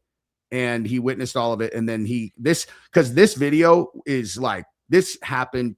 I mean, I think this came out a week afterwards. Because I remember like watching it and not having any, not like understanding what it really would mean. Exactly. Yeah. Back here to the front where it says surgery. And I was parked right here. And when they pulled in here, some dude gets out in the back. Some dude's in the back, like of the SUV. He has like a white hat on. This is like corroborating. And he gets out. Though. Exactly. Yeah. Because from two different sources that don't know each other. Frank Turek in the white hat. But that's what I mean. Like he's explaining what she just explained, but these are two different people from two different stories. She's describing his story though. Right. She was describing this video. Yeah. Yeah. From the, I don't know what the fuck he's doing in the back. He's not like in the back seat. He's in the back. Like the hatch of the SUV opens up. Dude gets out. Driver gets out. He's bald-headed dude. Blake. And then they're met by some people. Wait a minute. Gets out of that. Wait. Who would have been the bald guy who was in the SUV that was driving Charlie? Who was driving the SUV? Do we know? No, and Well, TPUSA hasn't said that. what? Yeah, then maybe they have, but because like they can't they're all handing stuff off to each other. Someone runs. I talked to Sean Johnson about this today about how he was like, because he does personal security a lot, and he was like that. He's like, that shit makes no sense. Well, I talked about that too, but he's also a former Navy SEAL, right? Yeah. Same background, and we look same as Sticky Green Beret. We watched this together and went, no, none of this is fucking normal. This is normal trauma medicine behavior. Hey, chat, is anybody on that security team that you guys remember bald? Am I just like blanking on that? I don't remember there being a bald guy. No. There's right? Not on the security team not on the security team that I don't think so. Yes, Illumonix. There's a Justin Strife. I'm trying to think of that. Well, there must have been. The driver was supposedly bald. Yeah, yeah. But then Blake Neff showed up to the hospital later with him, Mikey. I don't know. I don't follow this. This is a question for Baron and Candace. This is a question for Baron and Candace. They cover this way better than we do. What's actually hilarious is, they had the report that someone was driving. Everybody's saying Justin. You remember how they had the report that someone else was driving that silver Charger, and it was a bald guy with 4 people. And everyone's like, it's Blake Neff. Like now, anyone who's bald in a report, it's Blake Neff. Yeah, Blake, bro, Blake. You're 100% right. Anybody who's bald involved in this story is automatically Blake Neff. Justin, everybody's saying it's Justin Davis. Drove him. Okay. I'll look that. I'm gonna look him up real quick. Here, chat knows. Yeah, but I want to see what he looks like. Then they threw, whoever's in the back seat, like on a what's that table they throw your ass on and then wheel you in. That thing. Now, here's where I'm at. This is where I'm parked. About 4 minutes later, let's see. 9:44. Yeah, about 5. I don't know. No, I do know. Let's just say up to 5. Another SUV pulls in. Okay. But this SUV passes me right here. That's why I keep saying it looked like Mikey McCoy. And then this one, because at the time that this is happening, I'm eating my cheeseburger and fries and a milkshake, and I have no idea what the fuck's going on. I don't know who Charlie Kirk was, Mikey McCoy, before any of this. Wow. Yeah. What do you think about that? Like, just evaluate. Like, what do you think he's telling? Like, no, yeah, I think he sounds like someone that's telling the truth. Yeah. I feel like, the way he says it, he's like, I don't know who the fuck these people were before, I was sitting in my, he seems pretty odd. I was sitting in my fucking security vehicle, eating my cheeseburger and milkshake on lunch, and this happened. Yeah. Yeah. He's like, I always dip my fries in my milkshake when I eat my cheeseburger. He doesn't sound like somebody who's like, trying to, insert themselves into the story. He seems like a guy that was like, I was fucking sitting here, I was sitting here eating my cheeseburger, and all of a sudden the crazy shit's happening. Yeah, and it's not like he didn't even put himself on camera either. So like, no. I don't see why he would be. He doesn't seem like somebody that's, and he's not saying anything crazy. He's just like, I fucking saw this SUV roll up, and here's what I saw. So, and then this other guy came up in another one and then drove away. I don't know what it means. Yeah, he's not making. But I'm eating my cheese. Yeah. Cheeseburger, and I'm looking this way. That's when I seen all that go down. Right there, right here. Yeah, let's see. And then the other SUV comes right here, passes me, looks just like Mikey McCoy. I know what Mikey McCoy now looks like. That's why I put 2 and 2 together. And then they go this way. The SUV goes this way. Once the amazing Mikey McCoy is what you meant to say, pal. It turns the right side right here. I can't see it. But within 5 minutes of finishing up my fries in a shake, because I remember I was dipping my fries in my shake. Oh my God. I just made that up, dude. You did. I was trying to think of like, how would he remember fries and shake? Dude, I'm telling you, I did not remember that he actually said that. Dude. I proceed to drive over here to do my job, which is to look for a place to stage our salt, and then do an audit of the parking lot for snow removal services, because it's zero tolerance property. especially back here.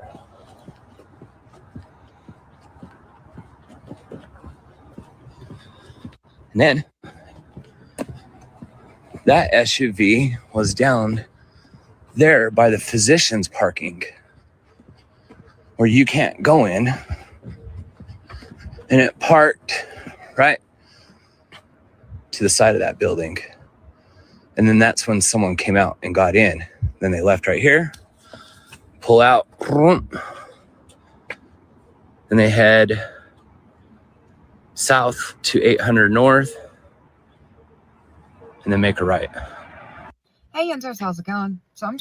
So, and you, yeah, that's funny because I lived over there for a year, and it's like that is actually how it's like 100 North to whatever West, and it's very hard. It's like if you're not from there, it's hard to figure out. But yeah, I don't know. I mean, like the again, yeah, someone said unsubstantiated. That's true. It is unsubstantiated, but it is. But have we gotten any reason for why the emergency room was evacuated?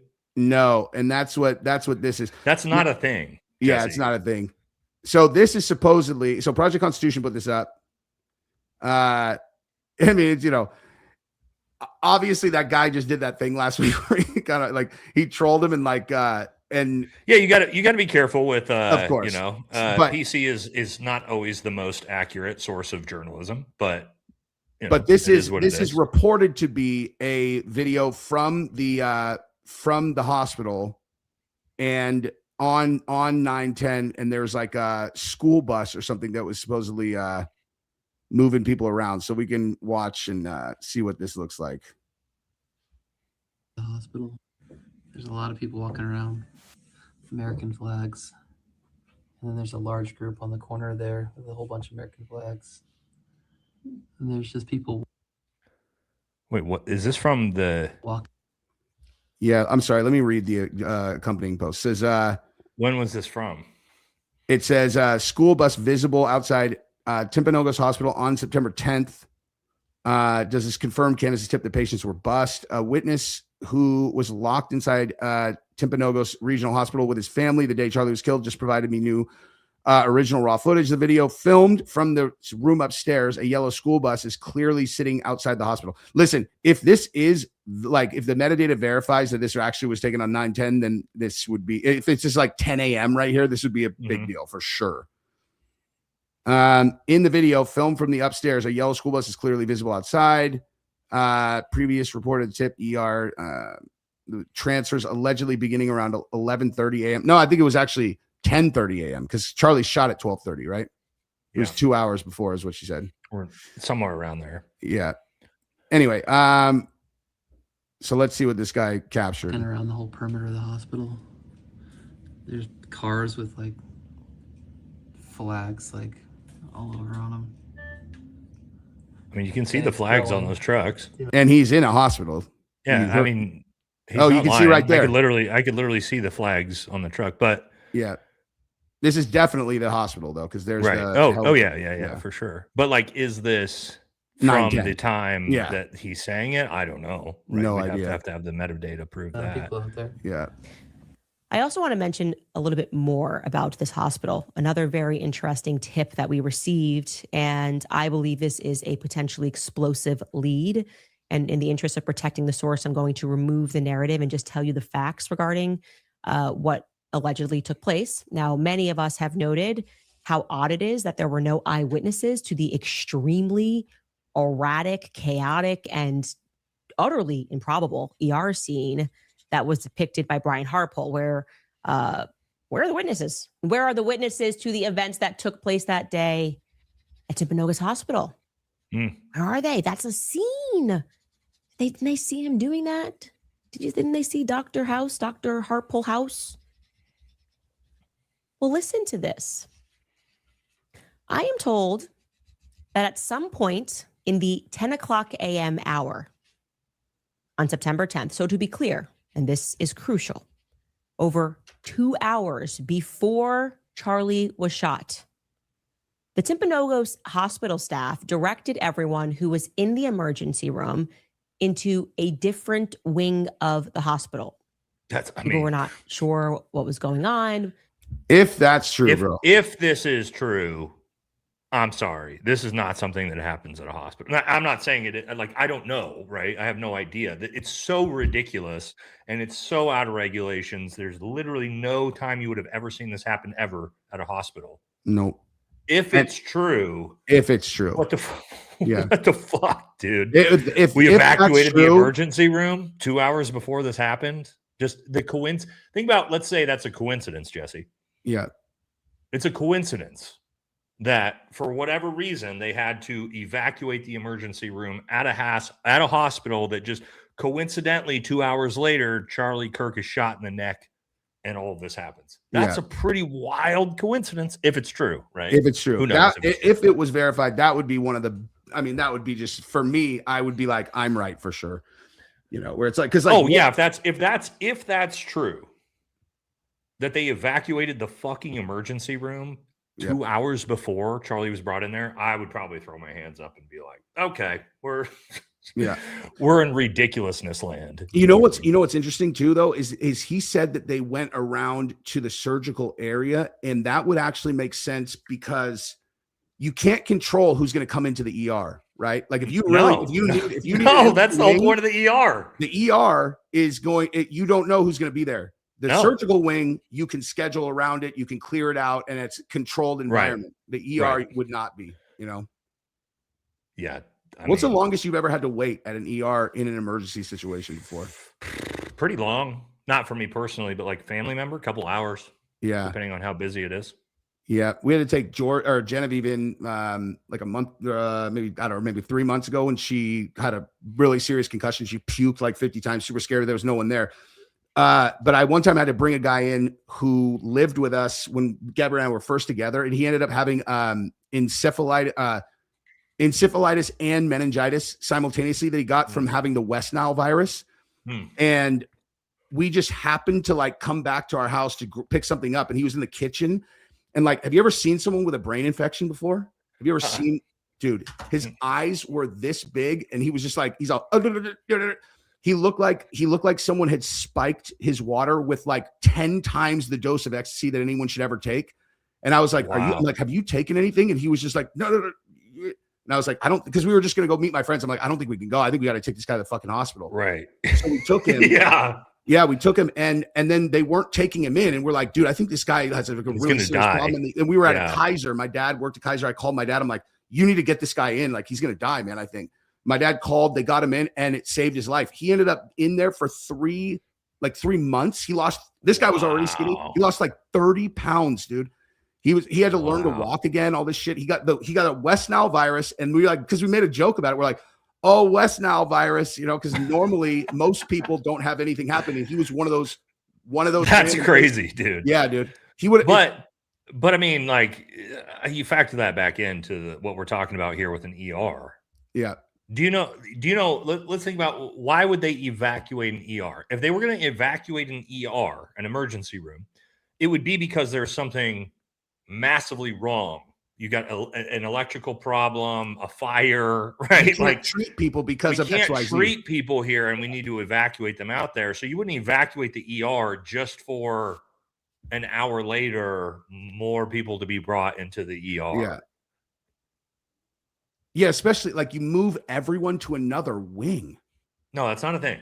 But again, like, is that true? No, I confirmed it. I don't know. And the other thing too is like if you were real, okay, so let's just say that we're really evaluating this for the likelihood. Why would they wait until the day of and then take this kind of action to make sure that it's going to be empty versus having something planned? Ooh. Do you know what I mean? Yeah. I see what you're saying. Like if it's pre-planned to have this all happen, why do you even have fucking anybody in there to begin with? That? Yeah, that's what I'm saying. Yeah, that's a good point. Yeah, so I don't know. I mean, listen, I love for it to be true because obviously it would validate the theory, but like that I have a hard time getting around. Like, why would they have to do that the day of, you know? Mm-hmm. Staff was directed to move everyone in the emergency room to a different wing of the hospital. Then after some time at approximately 11:30 a.m., patients were informed that they would be transferred aboard shuttles to Intermountain Hospital. That's Utah Valley Hospital. What? That's That's where Georgia, my youngest, was born. She was born in Dude, that but hospital. like that's not a thing. You are not going to evacuate the ER and put them on fucking school buses No way. and transfer them to a different hospital just to keep the ER open Yeah. for But, I mean, dude, maybe they had no other option except to do that, and they knew they were going to do it the day of, to clear it out or whatever. I'm just saying, look, I don't know if it's true or not. I remember hearing this story. I'm just saying, if everything Candace is saying, and I'm not saying Candace is like misrepresenting anything here. I'm just saying, if this story is true, I'm sorry, dude. Like there's no way that's. There's no explanation I'm for all that. of a sudden in the camp of like, maybe Jesse's fucking right. Yeah, if all of a sudden we're report's evacuating hospitals, what else could explain that? Come on, dude. Yeah, but that's not a thing. But apparently it might have happened. Yeah.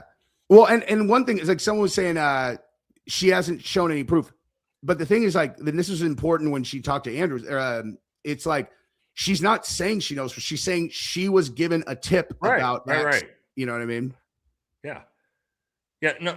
Well, that's the other thing I hate. Like you saw the entire debate with Candace was like, Candace didn't provide any proof of her claims. It's like, she doesn't have to. That's the prosecution's job, dude. Yeah. The prosecution needs to provide proof and evidence that the person they're trying to put to death dude, committed the crime. It's not the defense's job to provide evidence that somebody else did this. Yeah. That's not how any murder trial has ever worked ever in the history of America.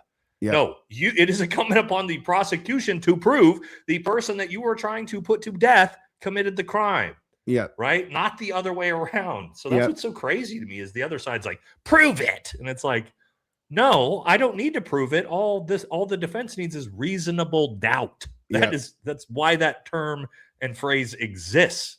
And why the judge will tell you, if there is reasonable doubt, do not say that you think he's guilty. Right. And so that's what's so crazy about this is how they've tried to reverse card this, right? Yeah. Like, no, you got to prove reverse card this. Yeah. That, and you're like, no, that's not how any of this works. You know? Totally. And it's my buddy said, he's like, if all of the people at TPUSA are involved, this is another metaphor that's like the university's like, it's like they were throwing him a fucking surprise party, except the surprise is that they're going to murder him. I was like, dude, that's true. Like if all of them are involved, it just doesn't. I mean, which I don't think. I don't think that at all. But I don't think TPUSA killed him at all. But dude, well, here's the thing. It's one of those things of, do I think they were involved? I don't know, probably not. Maybe not. But I do always watch how people act after something happens, right? Whether it be the government, whether it be people involved in anything. The way that's what I say, false flags, right? Let's do false flags as a comparison. I always say, watch what happens after the event, right? Trump's a good example with the ballroom, right? Remember the White House Correspondents' Dinner? Yeah. All right, there's the big assassination attempt. And then all you heard from Trump, from TPUS, or from all the MAGA influencers, ballroom. And you're like, oh, okay. So what's really going on here? Obviously, this was a bullshit story to push the ballroom. Right? Especially when the judge just made it clear that you can't spend money on the ballroom unless it is for security for whatever. So it's like, I guess. Let me tie it all back though, right? Yeah. So watch what people do after, even if they aren't involved. How do they use a situation to their advantage? Well, that's what I watch with TPUSA. I say, how are they acting after all of this has happened, and how are they leveraging this incident to their advantage, right? So that's what I think where TPUSA gets sketchy to me is not necessarily that they were the ones who did it, but they definitely have tried to take advantage of the situation and completely change the trajectory of the organization and all those things. You can't argue that. Not at all. And I want to show you this clip now because I don't think there's a lot to add to the hospital one from here, but this clip of Candace is, we'll play this super chats and then we'll talk about that case that we were talking about with the mom. But this one, She challenged Hassan to look into something. And when she's talking about it, it so clearly makes it obvious like what the purpose of this was, or at the very least the aftermath and how it's being used. So you're like literally exactly what you were just talking about is in this clip. Piker, he is a streamer on the left, and I learned in this clip that I'm about to show you that Blake Neff tweeted, because it's their new line of attack against me. Here's what Blake Neff. They hate Hassan. He wrote, Hassan Piker is openly celebrating Candace Owens, calling her a queen because she single-handedly undermined the effort to martyrize Charlie to go after the violent radical left. Hassan says that Tyler Robinson probably did it, but my heart says go Candace go, because she is helping the left so much. The radical pro-violence left knows exactly what a gift Candace and her ilk are to them. Okay. So it's crazy that he is saying something like that out loud. If you know, like where I'm like, that's kind of like my hypothesis in general, is that was what the purpose would have been, as at least a big part of it. So I would like to actually hear, or have you guys hear, what Hassan Piker said. And I would like to respond to this, since they're all pushing this around, because, you know, we're supposed to accept the Fed slop of left versus right. And again, you're going to hear him say that I've had him blocked for years. So it's even more ridiculous that they're trying to pretend or allude to the idea of this partnership between me and Hassan Piker. But take a listen to what he says. I can't speak out against this queen, because this is a queen that successfully and single-handedly undermined the Republican initiative to martyrize Charlie Kirk and use that example to crack down on political dissent. She dropped a grenade on the discourse. You understand? So I'm with her. It's hard. It's hard for me. My brain says, no, it's probably Tyler Robinson. But my heart says, go, Candace, go. Keep cooking. You know? Does that make sense? It's literally the first thing he's ever said. No, but hey, let's talk about what he said. Yeah, right? yeah. And I'm not a Hassan guy. Okay. No. I'm not at all. What he said is not what Blake Neff said that happened there, though, right? What he said was Candace Owens has stopped the Republican initiative to turn this into essentially a left versus right political hit job. That's what he just said, which is actually, I agree with that, because that's what they tried to push. Transfery leftists, right? Yeah. As soon as this happened. So what Hassan was saying there, and again, I don't agree very often with anything that Hassan says, but what he's saying there is like, no, Candace stopped the Fed slop, easy, the left crazy, left versus right divide story that they wanted to wrap up in a nice little fucking bow on a president and hand it to the public and say, yep, the transfery leftists did it. It's all political violence. You got to accept it. Don't ask any fucking questions. Yep. That's what he's saying. Candace stopped, and he's correct right now. And I think he made it clear that obviously they're not friends and they don't agree on much, but he does have an actual point there that yes, had it's not just Candace, it's like everybody in the space just been like, yep, you're right, Kash Patel, transfery leftists did it, thumbs up, and we all just moved on with our lives. That's what they wanted. That is what the feds wanted. That is what the official narrative wanted. That's what TPUSA wants. That's what the Republican wants. That's what MAGA wants. And Candace did fucking throw. She dropped a nuke on it, dude. She did throw the grenade into that and said, "Nope, that ain't gonna fucking happen." Right? So yeah, I mean, listen, like that. The name of my series is The Manufactured Martyr. That's like my entire hypothesis is what the purpose of all of it was. But they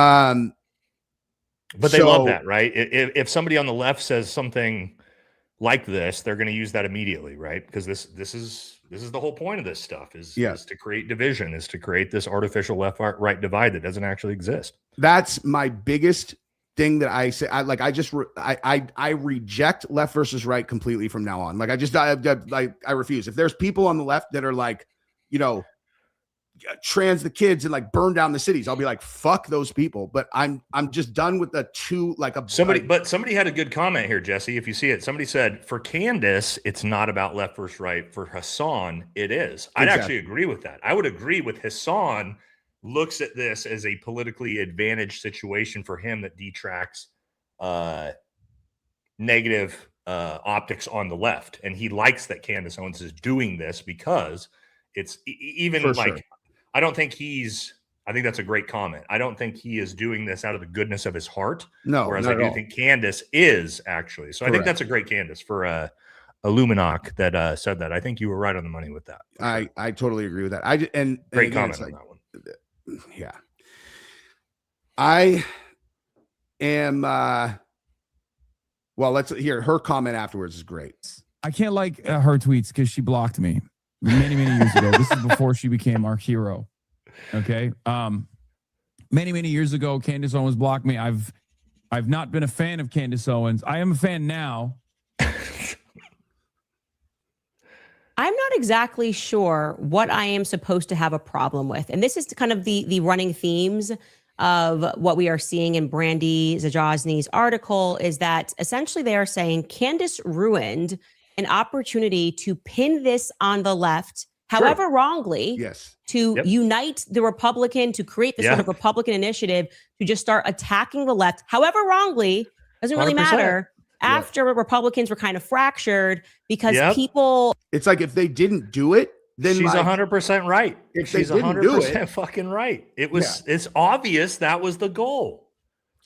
That's my thing. Is like, listen, as much as I don't agree with any of that fucking trans like initiative to try, I don't agree with any of that shit. But I'm not going to pretend that I think that they murdered Charlie Kirk.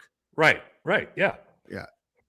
Actually care about pedophilia on the right. The Epstein files mattered.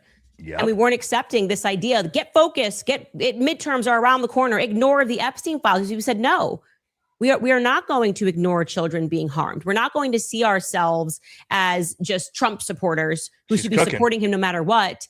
Even when he effectively ran, you could certainly say Vance, everyone around him constantly said, as soon as we get in there, here's what we're going to do with the Epstein files, Kash Patel. His administration was running on something that we cared about. This is what they're essentially saying. They're saying you ruined an opportunity to, however wrongly, have us unite around Charlie's death and stomp out the left for something that they didn't actually do. Now, here's what I'm going to say and offer back to the left.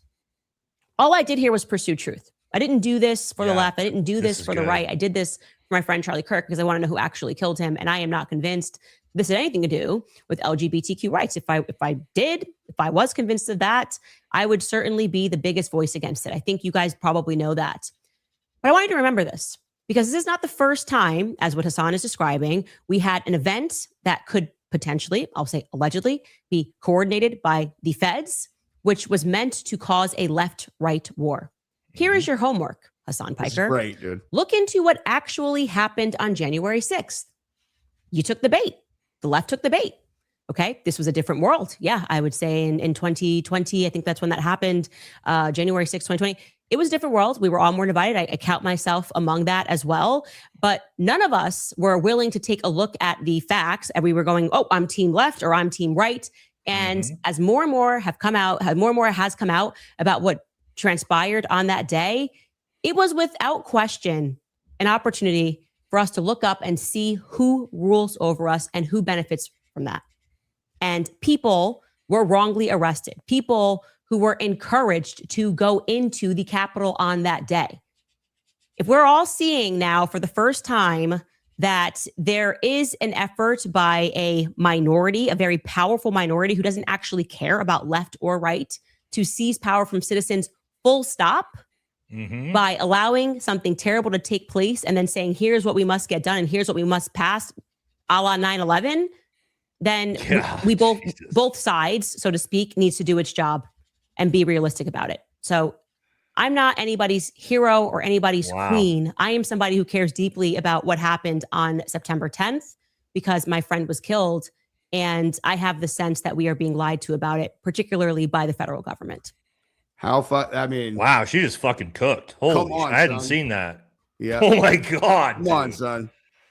Wow. And I love it because it's like, it's not only is she's like, okay, so look, Wow. like I will give you that, like, we are, like, if we don't think that the left did it, so we're completely willing to exonerate them if they didn't. But why don't you take a look at, all No, of this stuff. she just cooked there. I mean, Yeah. everything she said there is just like, yup, all the uniparty, everything involved in there. Like she's saying, like, hey, chill out, fucking Hassan. We're talking about things a lot higher level than the left versus right divide here. Yeah. Yeah. I never used to consider, Wow. like, there was, I hadn't seen that clip before. It's recent. It's from like 2 days ago. Oh, okay, recent. That makes sense then. Yeah. So like I had always thought that the idea that there's like only actually one group that pretends that they're warring with each other and all that like it's all scripted. And I was always like, nah, dude, I think there's like there's like real conflict there. And this is like the first time very recently that I've considered where I'm like, all this shit might be scripted, like all of it, where welcome. It's just so easy to rile people Welcome, up. Jess. I know. Welcome. Yeah. Come to our side here in the left versus right fucking is all bullshit illusion side of things. Yeah, I mean that's my video today on sorry, brain farting. What's her name? The big trial going on right now. Oh, the woman. Yeah. Lindsay Clancy. I gotta. Gabrielle, I just told that was my entire point with that video was like, what do you guys think this really is? Now, I'm not saying that the situation that happened itself horrific, but the way the media is using this trial, it's the new next big culture war, left versus right. We got to hate each other right into the midterms, right? This is what they do. They do it over, and this is what they try to do with Charlie. This is what Candace is explaining. They try to do this exact same thing, which is like, let's take advantage of this situation and turn it into a left versus right, to keep everybody fucking distracted from, like Candace said there, the Epstein files, right? The fact that our government is no longer a sovereign government. There's 100 different things that we could talk about here. Yeah. And they use this culture war slop. 6 words. This is our 7 words. That's it. That's exactly it right there. Yep. 100%. Yep. Because honestly, like people are so predictable in terms of how they're going to react to things. And it's like, I just thinking about that, how it's so bizarre.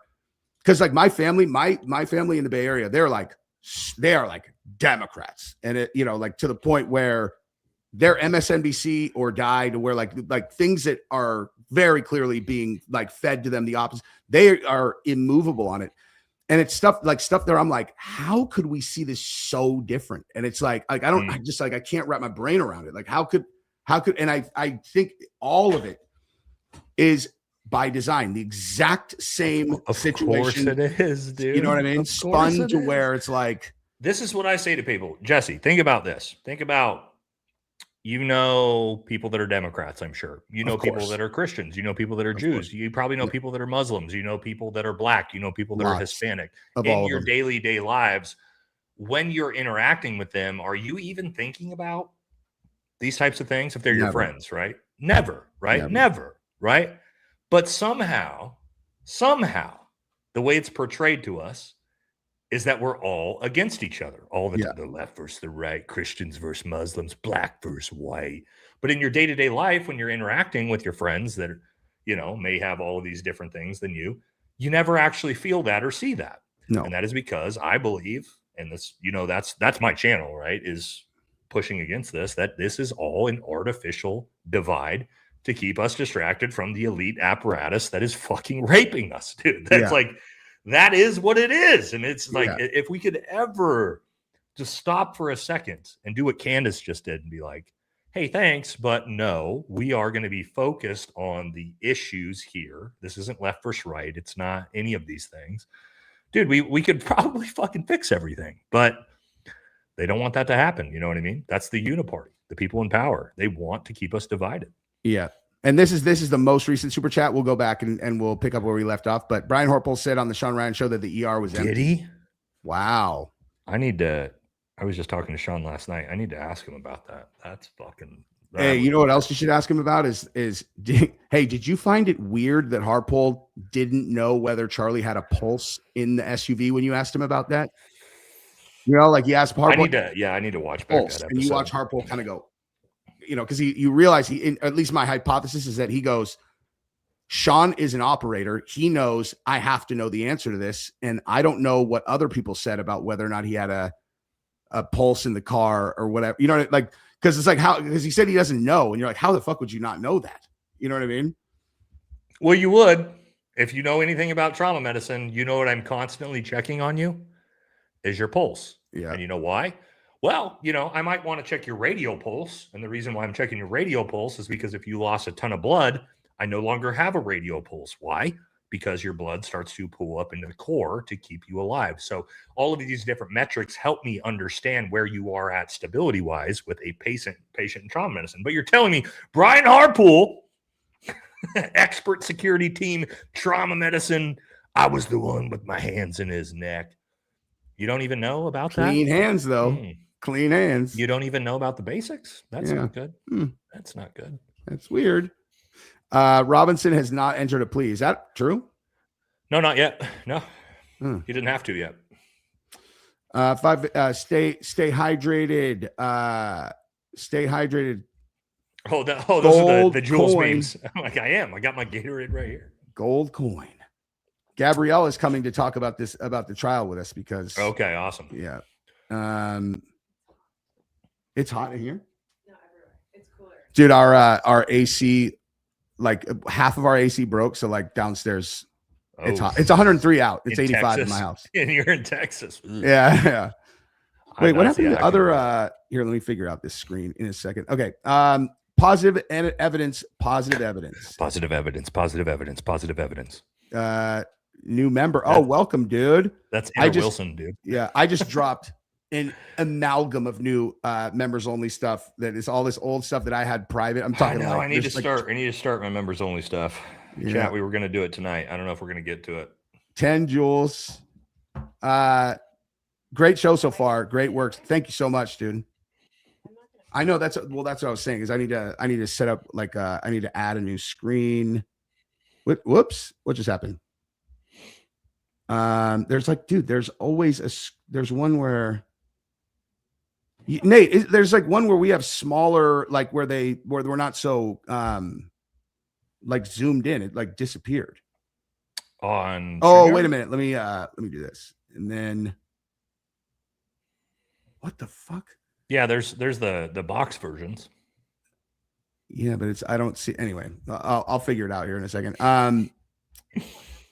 No, you do have to because you are the one who knows about the case. I don't. Yeah, you do. No, I don't. Whoops. First, Rob didn't X OBL. Second. Oh, okay. Yeah, that's for me.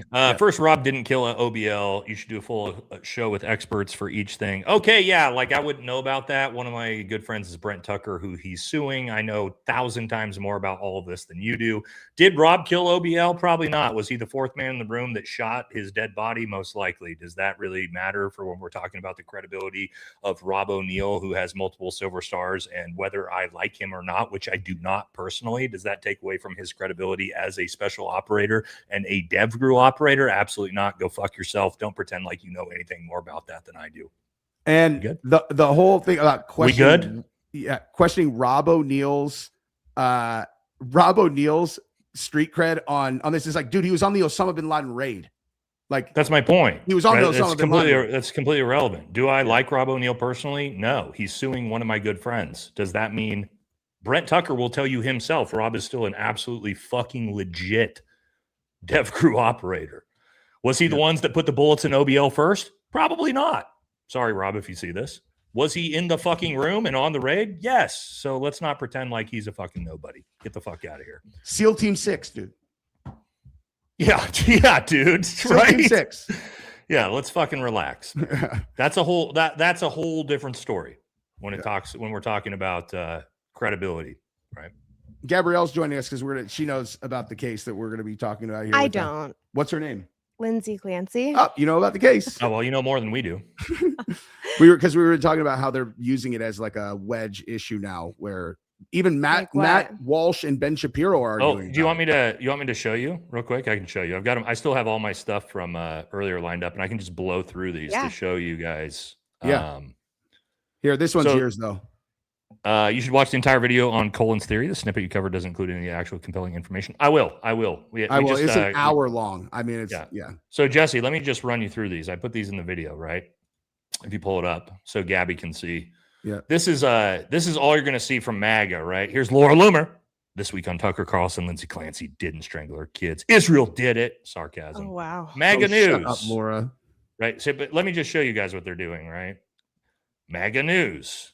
Okay, but also look at the font. Like this is when I talk about we've all seen this, the scripted MAGA talking points, they all blast off at the exact same time. Mm-hmm. Right? The JD Vance, Carmelo Anthony, you know what? The JD Vance, more of it. Marco Rubio HQ, same goddamn thing here. Hodge twins, bizarre that they're doing this because their Instagram page, right? I mean, she's not getting praise. The JD Vance. But my point is, these Yeah. are all the hardcore MAGA pages, all with the Yeah, exact those are same crazy. font, the exact same posts. Like, here we go, right? Like Same nobody's thing. advocating for Same people who kill thing. their children. Same thing. But this is all MAGA page. ICE headquarters, same thing. What? Babylon B, same thing. Matt Walsh, same thing. I mean, there's, right? This is Men Rejects, same thing. MAGA page, MAGA page, MAGA page. And it's all, as you see here, right? The I didn't left even know about this explains case until away. Gabrielle told me about it. It's But my point everywhere. is they've turned, you're good. There's 1,000 of these online. Regardless of the case, I don't even know about the case. This is what I've tried to tell people. My wife does, Gabi, just Mhm. like Gabrielle you guys does. love Yeah. you guys love your true crime, right? So Yeah. you're good, Jesse. You can bring us back up. Okay. But my point is, I didn't even know about the case, but I'm like, why is my inbox flooded with MAGA fucking pages, all with the exact same scripted talking points that we always see with this, right? Whenever it's like the new thing happens, right? It's like Wedge issue. wedge issue, right? And every single one is like the evil left, the evil left, the evil left, and it's like, Yeah. And then Okay, the what's left has actually the happening here? identical thing back. The right says blah. right, blah, yeah, blah. exactly. just So it's turned nonstop. into this left versus right fucking slop issue, culture war issue, and it's like, is the case even have anything to do with politics? I feel like No, it doesn't. nothing. Zero. Nothing. Yeah, so there we go. The part of the case that grabbed my attention was Gabrielle. Tell him about the drugs that were in her system in the quantity. I mean, I would have Very to weird. look up the list, but she had an enormous amount of like pharmaceuticals in her body, but each one was within like a dosage range that wouldn't flag anything on toxicology. Yeah. But like, Wow. But they're all several. benzos. And Did she have the like cra- 13 different? Yeah, it was a lot. And they were like broken up into lemonade. Like if you were going to do that, wouldn't you just take them? Yeah. What? Like why in the lemonade? Is that, and that's been verified for 100% sure that it was in the That's lemonade. the last thing that I saw. So like, yeah, because like, basically like she was the report anyway was that she was having some kind of like postpartum like psychosis or some Psychosis, shit, yeah. and she kept going to the doctor, and then she would try a medication, and then she'd say it's not working, then she'd try another one. Mhm. So there was a million meds, And but she like all of them were in her system for some reason, and it was like, which is super bizarre. I'm not saying like, listen, I got no theories on this fucking case. I just Yeah, know me neither. it's Yeah, I got super there's a lot of fucking to have weird 8 different benzos that she definitely was not in. Like, I don't know. yeah. Yeah, I know. Because again, I started seeing this case everywhere, and then my wife, probably like Gabi, all of you guys are insane. You love true crime, serial killers, It's right? just so It's like- crazy. That's all my wife listens to. Is she's going to murder me at some point? I'm pretty sure. But I asked her because she's into this. I'm like, what are you following this thing? What do you think? And she's Yeah. like, yeah, it's pretty fucking weird. There's a lot of really weird stuff behind this. really, And I'm like- really weird stuff. And I'm like, all right, shit. Because all the guys I'm seeing, right, are telling me how this is like, the most open and shut case ever again. But I'm Well, trying to so, I mean, purposefully not involve myself in this case because I'm like, God damn it, dude. I don't want to be a part of it. I Yeah. don't want to know. It's also just it's so gross to me, the whole Yes. story, that I'm just like, I don't even want to. Oh, it's horrifying. Yeah. Any the Chris whatever that guy in Colorado that killed his kids and threw them into the and his wife Chris. Oh my God, this is like one of the most famous cases ever. But that I can't even think about that story. Like that story is too much. I mean, any way you slice it, 3 infants were strangled to death, and you're like, Yeah. by parent, and you're like, Yeah, no, look, that's what I mean. can't That's why I remember didn't even. around I that didn't even having want to ever get happened. involved with it, Yeah. even look at it because of just that by itself. Where I'm just like, oh, Yeah. It's horrifying. unthinkable. Yeah. Yeah.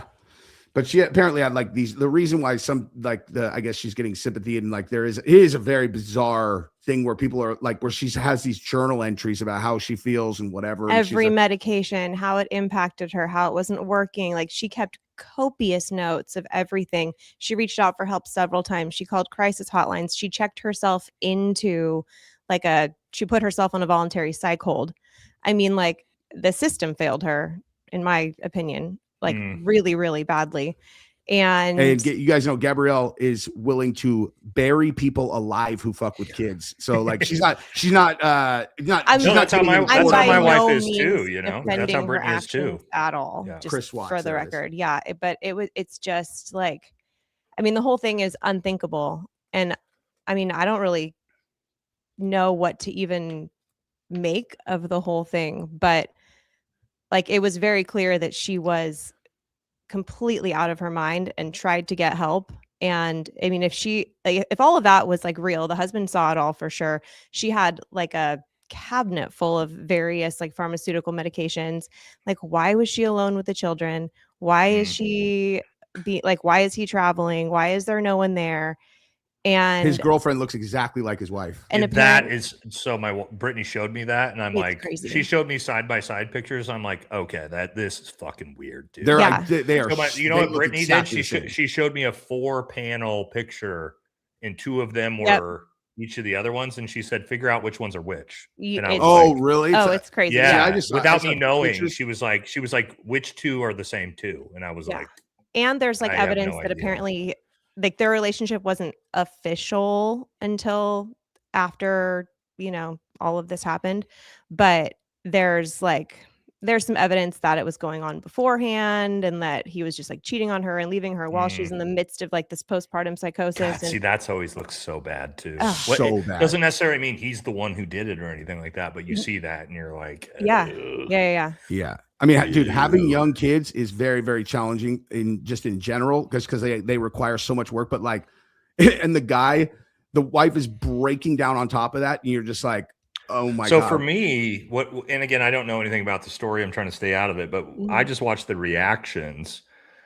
And what I think, like, it's almost like both sides are getting it wrong, like always, right? Which is, you see, like the Matt Walsh site, where Matt Walsh is taking a beating right now because he's come out and said that postpartum depression isn't real, and it's just because women are selfish assholes that hate their children. No, he literally said this. This is why he got in a beef with Ben Shapiro. Ben Shapiro actually called him a moron and was like, fuck you, dude. Because his wife's a doctor. So she's like, anyway, Matt Walsh, this is like the Matt Walsh MAGA side. That's like the MAGA men side that are like, no, postpartum depression isn't real. Women are just selfish. And they hate children and all these things. He literally said that word for word. Wow. But then you have the other side of the women that are like, oh, well, this is an excuse and she should be exonerated and she should be innocent. It's not her fault. And I'm like, sorry. Relax. Like, yeah. No, I'm not going to say that that's okay either. Right. So it's like to me, it's one of those things of like, hey, maybe we could look at this case if we were a good society and be like, to Gabby's point, obviously this is a situation where this is a real issue that she most likely didn't get the care she needed. But at the same time, does that exonerate her strangling her 3 kids? No, I think she needs to be, in my personal opinion, I'm not going to say it out loud, but 2 things can be true at the same time where we can maybe have empathy and understand this is a very big issue that we should maybe pay more attention to for women, but at the same time also not be psychotic and be like, no, she's innocent, right? Yeah. You know what I mean? Yeah. And honestly, like, I don't Gabrielle?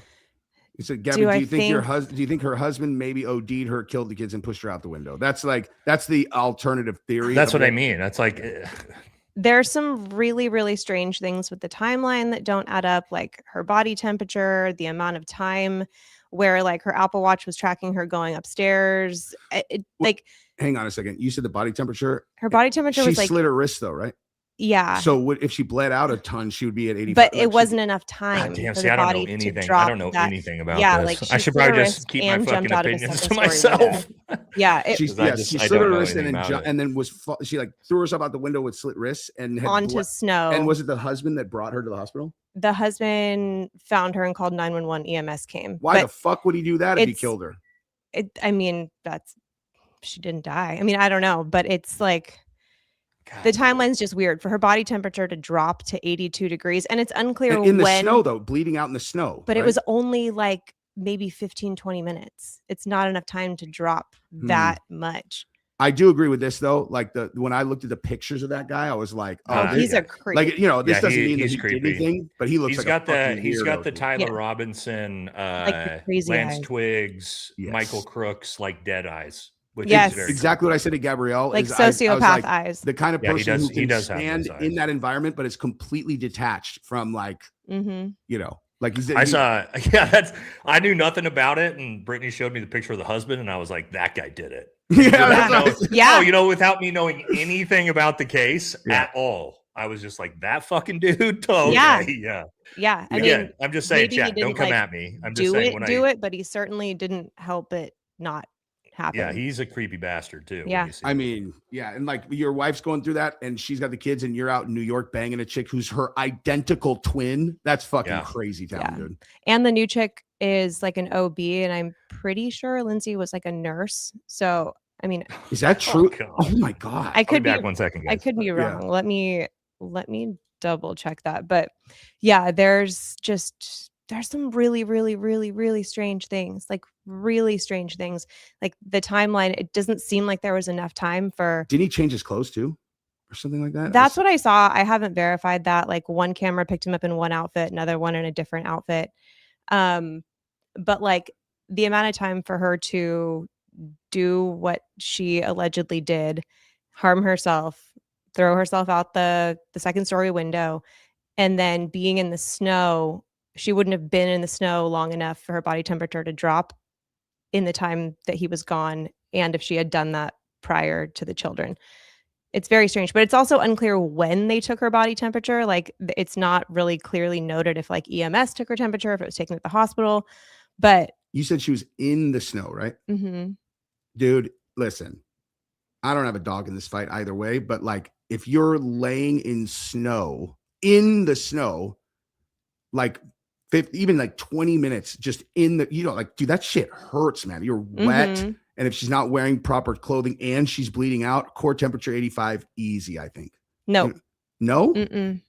Really? It takes a long time for your body temperature to drop to 82. Okay, so let's say I jumped into the 14 ocean. degrees. Let's say I jumped into the ocean when in the freezing middle of the ocean when people That's get hypothermic different. super fast. Yeah, but why would that be different? The moving water is constantly bringing like there's something about the moving water that makes it colder Really? than like laying still in snow. Nate, do you know anything about that? Like as like a What's that? medic in terms of like body temp? Because I was just saying like I didn't hear. I just literally put my headphones. No, back. yeah, I was gonna say like if you jump into the ocean in the middle of the ocean where it's freezing cold, you're gonna get hypothermic super fast, right? Immediately. Oh Yeah. fuck yeah! Wet water is the absolute worst. See? Yeah, and then Wet but like water. what about in the snow? Like in the Or snow excuse though? me, not wet water. Cold No, I water. liked it. Cold Yeah, water. yeah. Yeah, cold. Yeah. Cold water. Cold water is the Yeah. absolute Yeah. worst. You're gonna get hypothermia faster. Yeah, than because anything with cold because the water. water moving is like constantly bringing in like it's 100%. colder than like laying in snow. But snow is Oh, gonna turn 100%. into water 100%. on your clothes. No, but it's 100%. not. You're- It's the moving water that's the. If I were, let's say we were both like I was naked in two different environments. One was to go lay at same degree, 32 degrees, or let's say 30 degrees outside. I go lay in snow compared to 30-degree water. I'll get hypothermia 100 times Exponentially faster in in the water. in the water than I would Yep. just laying in the snow. Because you're submerged in it or whatever. No, it's because it's moving. It's like, just it's well, drawing the heat away and constantly bringing in like new coldness. Huh. Yeah, I wet don't wet water, bro. Trust me. I spent a lot of time in fucking cold water Yeah. in my career. There's nothing worse. Nothing worse for hypothermia than cold water. Yeah. Yeah. You can run around in the snow naked and be fine, right? Dude, I could go butt naked out in the snow, and as long as I kept moving, Dude, I could stay alive for hours.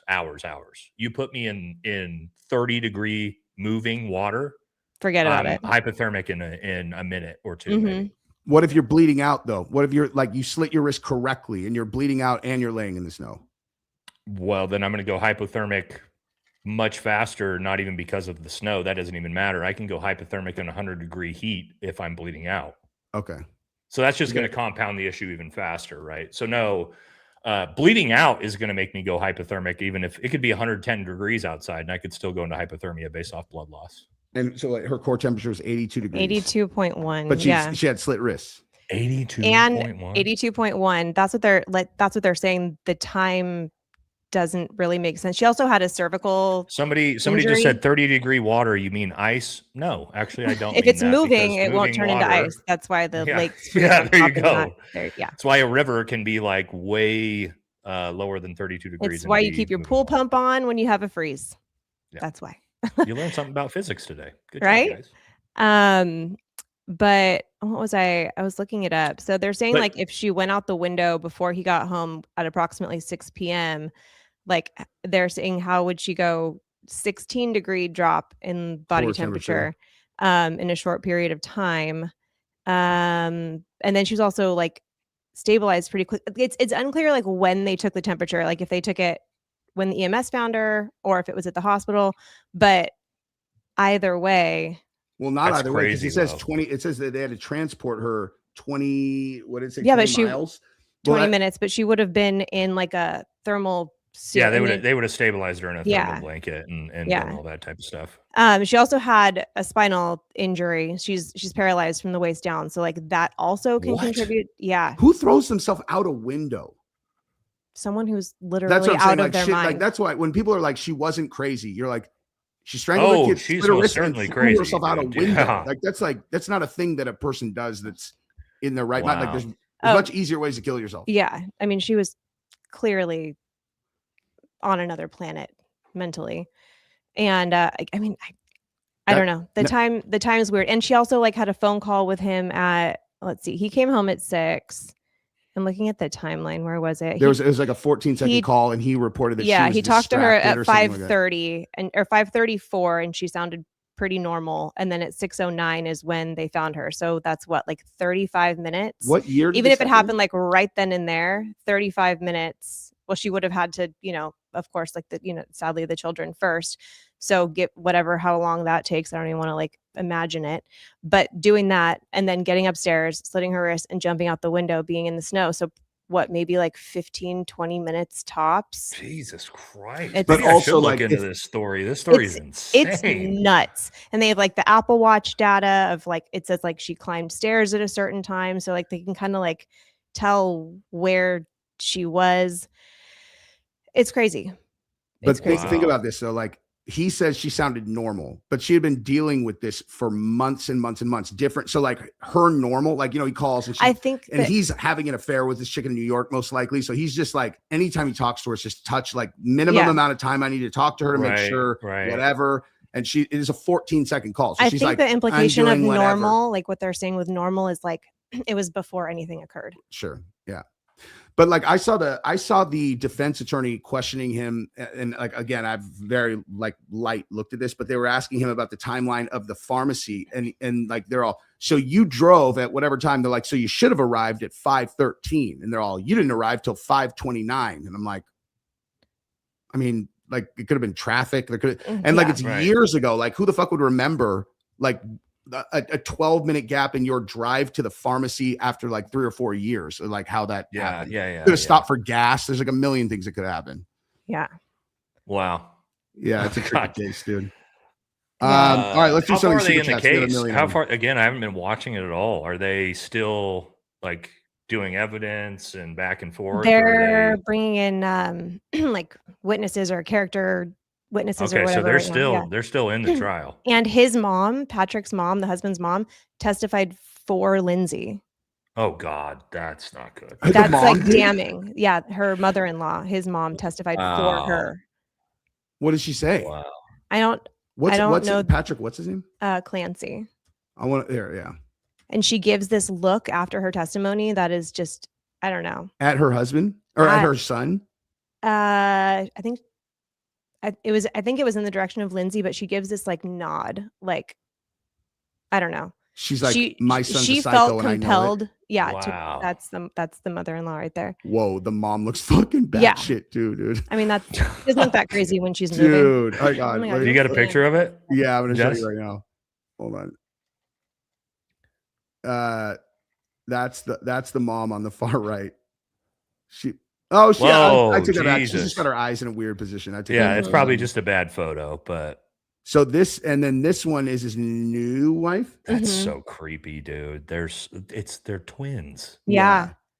I mean, And I get I it. mean, People look at have that, a dude. type, but No, that's I too mean- much, dude. And she's not wearing makeup there. Like you throw makeup There on her, was they're the another same photo. person, dude. No, I know. This is like I said, before I knew anything about this, Brittany was like, look at these 4 people. Tell me You which can't- one's which. yeah, they're and I was like, indistinguishable. I'm like, I don't fucking know. That's all the same person. it's really weird. That is bananas, dude. Yeah, that's so weird. Yeah. That is one of the most like aggressive. Yeah, that's Dude. Okay. yeah. Oops. That's wrong. Okay. Again, Mhm.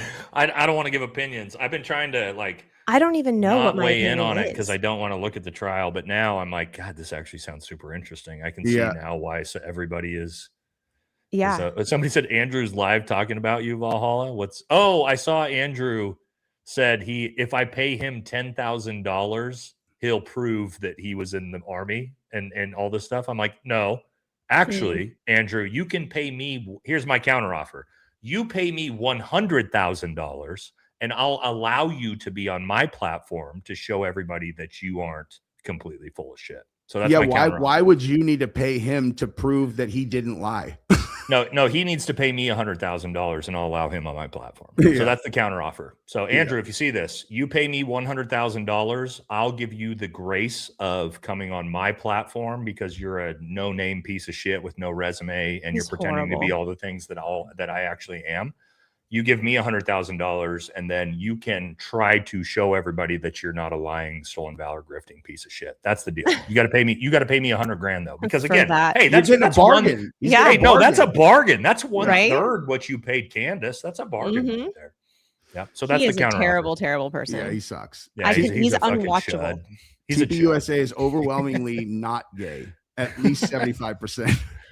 That one's you. This one's you. Oh yeah, let's knock these out. All right, down in Colombia, stuck from the Quake. Look, UVU Army Drone Weapon System 2010. Sure, they've had more.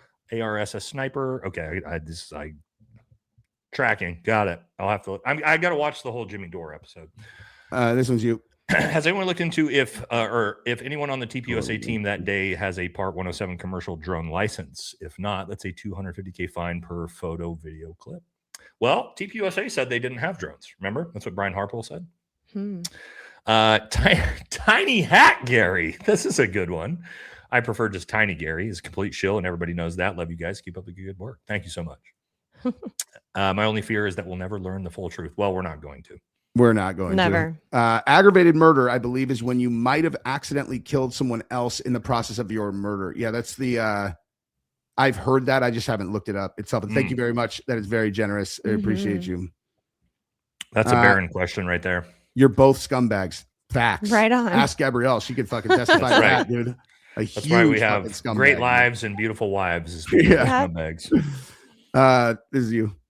You should cover the other part of Cohen's claim in this interview where a verifiable spy plane capable of releasing drones descended to a low altitude and circled near UVU on that day. So a lot of people have brought this up to me. Again, guys, I had not had a chance to look at it. Me sitting down with Jesse was my first chance to do it. So I will get to it, probably. And full disclosure, I watched part of it's an hour long. The whole thing's an hour long. I've watched a couple parts. I wanted to show the intro and then the part that we looked at. ChatGPT just froze, then crashed on me. Told it twice to forget everything it's learned about CK before giving me info about Super Necks. Oh. I served in Ramadi in 07. I'm ashamed of you. Sure you did, buddy. Sure you did. Just like Andrew Wilson. I bet you did. Yeah. This one's you. Member stream with stories would be nice, but I understand if it's not that easy to do. No, we're going to be doing them. We're going to be doing them. Plan on it. We might do one after this, guys. My wife and kids are out of town. So that's why we're Saturday streaming. Streaming 24 hours. Yeah. I meant TPUSA is not talking about the mic. Oh, yeah. Well, they're not going to talk about anything that isn't Tyler Robinson did it Yeah. with the candlestick in the pool room. the parlor. Yeah. Yeah, right. If the back footage was cropped, that would not have killed the audio, right? Maybe there were some bits of exploded mic on the ground. Yeah, I mean the back footage, see, because they showed Candace the footage through a FaceTime, which didn't have an audio track. I mean, it's all speculation. So there's the something audio, on that audio. yeah, or the there's something on audio that all video feed. depends, right? Was like the Rode mic is going to internally save that. Also, it's going to be externally saved depending on how you have everything. I don't know how they have their audio equipment set up, so yeah, it's hard to know. You know what was an inside job? The Bush family is bad. Bush Sr. is evil. Well, he worked with my dad in Vietnam, so there's that. Ooh, my dad might be evil too. So is Obama. You're totally ignorant. Oh my God. Stream over. Your dad worked with him. Yeah, in Vietnam, my dad provided security. That's a different story for wow. a different day. We can't really talk about what they were doing. But anyway, Yeah. yeah. You're But right. You hey, got us. real quick, You I will got plug us. this Dauntless Dialogue, which is the website I plug all the time. I don't get any money from them. Nothing. They just dropped the 6th episode of Order Out of Chaos about the day you guys are referencing, and the most You recent can't one. even It's, say the date. it's all about. No, not on YouTube. It's all about the They'll- insider trading. Very they'll specific. flag you. It's fucking crazy, Yeah. dude. Check this out, Nate. The 9/11 Commission, the way that they explained the insider trading, As that he were just all the said it. Yeah, all the- you're not supposed to say that. but- all the short sell and like put options that were put on the specific airlines. Yep. The commission said, well, we proved that they were random because none of them were connected to Al Qaeda. And they're all, Hence random. and then so they're all, yes, Oh, obviously, of course. obviously they had no Of course. foreknowledge because they weren't connected to Al There's Qaeda. no way they would have known then. Yeah. And Al Qaeda did it. So there's no way that this would indicate Right. anything other than I that. like that. That's some Yeah. good circular reasoning on that. Yeah. Love you both. My son gave me a bullet lesson yesterday. My 11-year-old son, who took 4th in adult Lee Enfield competition, is unconvinced and thinks that this is ridiculous. He's got a bright future, that boy. Yeah. Smart 11-year-old. Or how about great evidence to support drones swell as long as a lot of evidence might charge both? Is that strange? Backup plan, right? More. It's a lot for me, brother. Yeah, AC in the ear. Sorry. Okay. Sometimes Check these out are- Baron on the letter from CK to BN. Who's BN? I don't know. I don't know. Nate, you were spot on from day one. Andy promoting magic bullet theory is dumb, just like the JFK narrative. But Candy has muddled the waters with the CK coming into her dreams and Sumerian time traveling bullshit, because she said one time that she had a dream about something and it completely discredits all the work she's done over 10 months. I don't know, guys.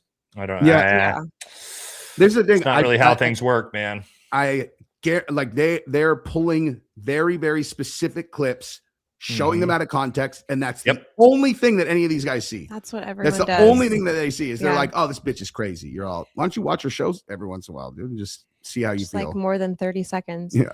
Yep. But I mean, that's what they have to do, right? Is clip farm, little clip here, pull it out of context. They do it to me all the time. They do it They to do you to all the everyone. time. Yeah. It's the game. Yep. Corey says, what's going on, fellas? You think the camera behind Charlie would possibly show a drone in the distance? Nah, probably not. Not from 400 meters or 400 yards away. You're not going to see a drone in the air. Yeah, it's got to be something else on that footage. I'm a former Army Delta Ranger. Yes, just like Andrew Wilson. I've taken shots at targets where I had to take 2 shots because the first round broke up midair, mostly 30-06s. You're 100% right. You're 100% right. Just like Gary at Paramount Tactical and Andrew Wilson will tell you, yes, 30-06 bullets disintegrate in midair on the way to their targets. It happens sometimes. From Gucci Shoots, I remember watching the frame by frames, there being a black hole show up in his shirt collar where the weird stuff apparently directly under the exit entry wound looked like the same type hole when you shoot a t-shirt. Do I remember that? I haven't looked back at the actual footage in so long now, of the impact, because we can't show it on. But all right, thank you, brother. Have you seen all the outrage over Hassan singing "We Are Charlie Kirk"? Why aren't you mad? War, oil prices, forget that stuff. Get angry at the left. Yeah, that's the midterm push now, guys. Right? I did the fact see that gas is $5 a gallon. Inflation's out of control. You can't afford your fucking groceries. But let's be mad at Hassan Piker and Candace Owens, because that's what It's gonna all fix it about, all. baby. Yeah. Dude, so there was the gas station was out of regular yesterday, and I was like, gas shortage. Gabrielle's all, no, they probably just had a I'm late like, shipment. And I was just- like, no, I think, but either way, diesel out here, diesel is like almost $6 in Texas. Ours That's fucking insane. diesel's like $6.50 a gallon here. Yeah, that's wild, dude. Mm-hmm. Decorticate posturing after my gunshot wound to the head. Complete C4 LTBI. Sometimes my body does the same Wow. that Charlie's did. Yeah, well, you got there's two different of the posturings. We talk a lot about that in my episode with Sticky Green Beret too. But yeah, you did kind of see that, right? The decorticate posturing of when he got hit, right? Brainstem injury, things like that. So we did see some of that. Initially, when someone floated the "it's not real," that was my immediate response. I was like, "Nah, man, I've seen a million people get knocked unconscious, and they tense up just like Charlie did." And well, there's two different types. There's decorticate posturing and decerebrate posturing. For chat, you could probably correct me if that one is the brainstem, and I believe one is the cerebral cortex, and it's a little bit different based off of. Again, I'm pulling up shit from 10 years ago in medical training, but two different types. So depending, Jesse, you've probably seen. There's one goes here, right? Yes, and then sometimes they go like this. Yeah, and then one goes there like that too. So yeah, there's like the two different ones depending on where you're getting the lights out from. It's fucking scary when guys get knocked out like that. You're like, fuck, man. It's yep. So there you go. Chat's nailing it. Nate's a fraud. Ooh. Oh. Gary's we got Gary and Andrew Wilson's burners in the chat. My bad. I hope you guys watched the plane portion of the Door episode. It shows how they got there and explains the foreign planes. Also, the FBI slowing it down. Just interesting for any of you guys. Thanks. Yeah, I'm gonna watch that whole episode here this weekend. Anybody remember the shot? Someone closing the trunk behind the tent, shape charge mic, then the drone simulate rooftop shooter. So yeah, I had Algus on, who was the first person I heard about the crack thump thing, and he thought that his theory was that they were shooting a real round into the back of that SUV. I don't understand the physics of what they were, of that theory, but I watched the behavior of the people who were opening and closing that SUV, and they don't look even a little bit nervous about a round that's about to get shot, within feet of them, but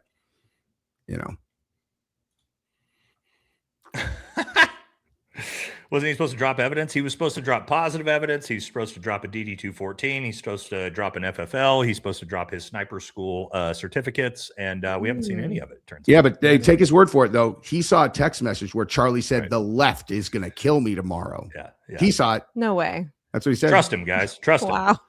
Jesse and Nate, can someone that has access to a rifle and a pair of skinny leg jeans put a rifle down their pant leg and show how fucking ridiculous and impossible that would be? Owen Benjamin Someone did. just did that on X. Owen Benjamin did. Yeah. 6'8" Owen Benjamin put a 30-06 down his jeans and is the most 6'8" Owen Benjamin did that. Owen Benjamin's 6'8"?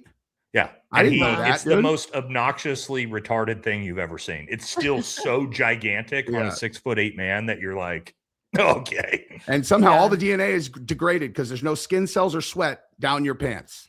Mm-hmm. Yeah. Israeli boutique sells a necklace, explosive, cute. Ugh. Compressed photos equal compressed bullet does not equal drone. Not sure what you mean here, brother, but thank you. Feds, Tyler Roberts 3.6, no foreign involvement. Shut up. Also, feds. Economy is great. War is great. No foreign involvement. Shut up. I actually saw a clip today that JD You're not Vance wrong. put up. He's like, we are now finally seeing that young people are going to be able to afford their own home. I'm like, what fucking movie are you watching, dude? Sure they are. No. Thank you for the jewels.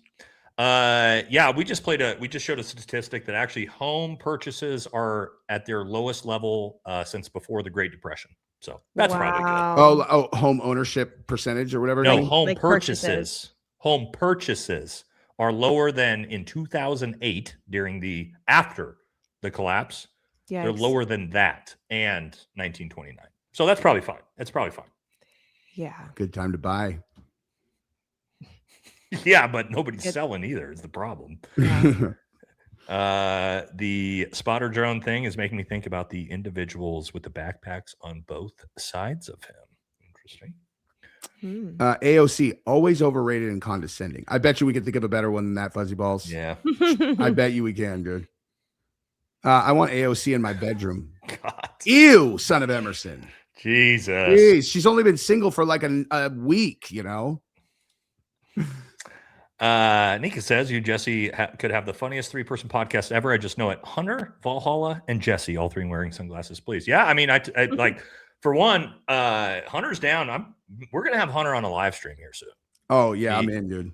Yeah, so I'm in. Hunter's great. great. Hey, we're gonna talk them stories. He's not allowed to talk about when he's doing politics. No, Hunter's awesome.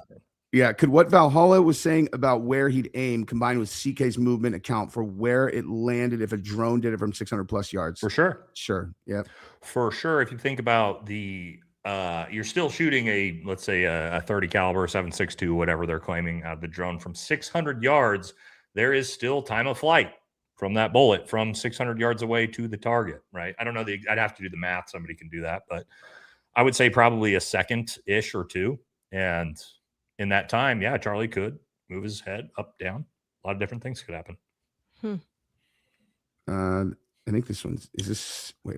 Is this for me? One of the security guards smiles when he arrives at Charlie's body. We've seen that. We have seen that one. Yep, that is very bizarre. Jesse is a shitbag liar, disinformant construct. Okay, that's true, dude. Okay, that's true. And I would have gotten away with it if it wasn't for you meddling kids. They say the bullet shatters and only have a few pieces left, but the 30-06 doesn't just shatter unless it hits hardened steel. Yeah. Well, in our case, but does it shatter when it hits hardened steel? Because we shot Nate's test when I shot through 3 different levels of steel, it didn't shatter. And Dan did too. I did. We should through. Redo the steel test with the core lock. I'm sure it goes right through it. What do we got?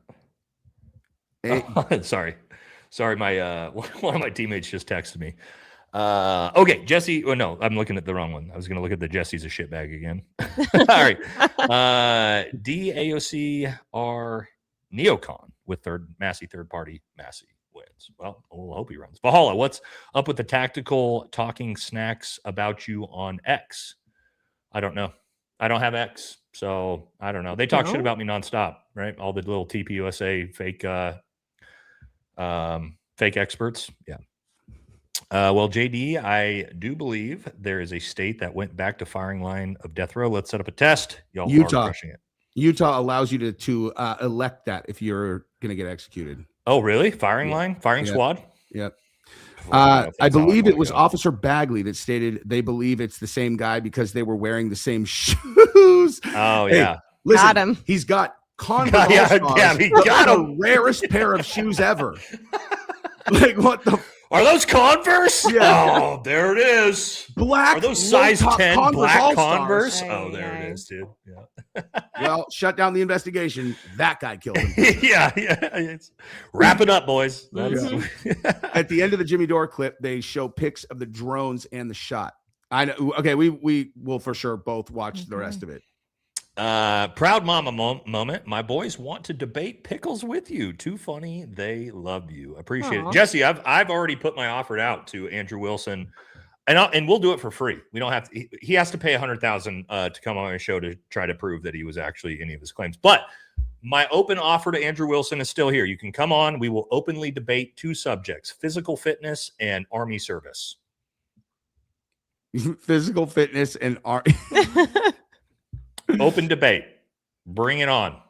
Love it. Check out Baron Coleman on the letter from CK to Benjamin. Oh, that was BN earlier. Benjamin. Oh, okay.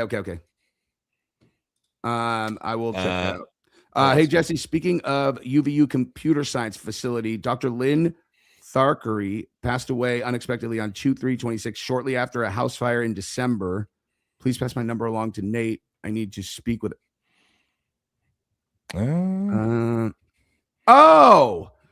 I know who you are, but I'm not. How am I supposed to? I don't remember your handle if we've been talking through email and text for like the last 100 years, dude.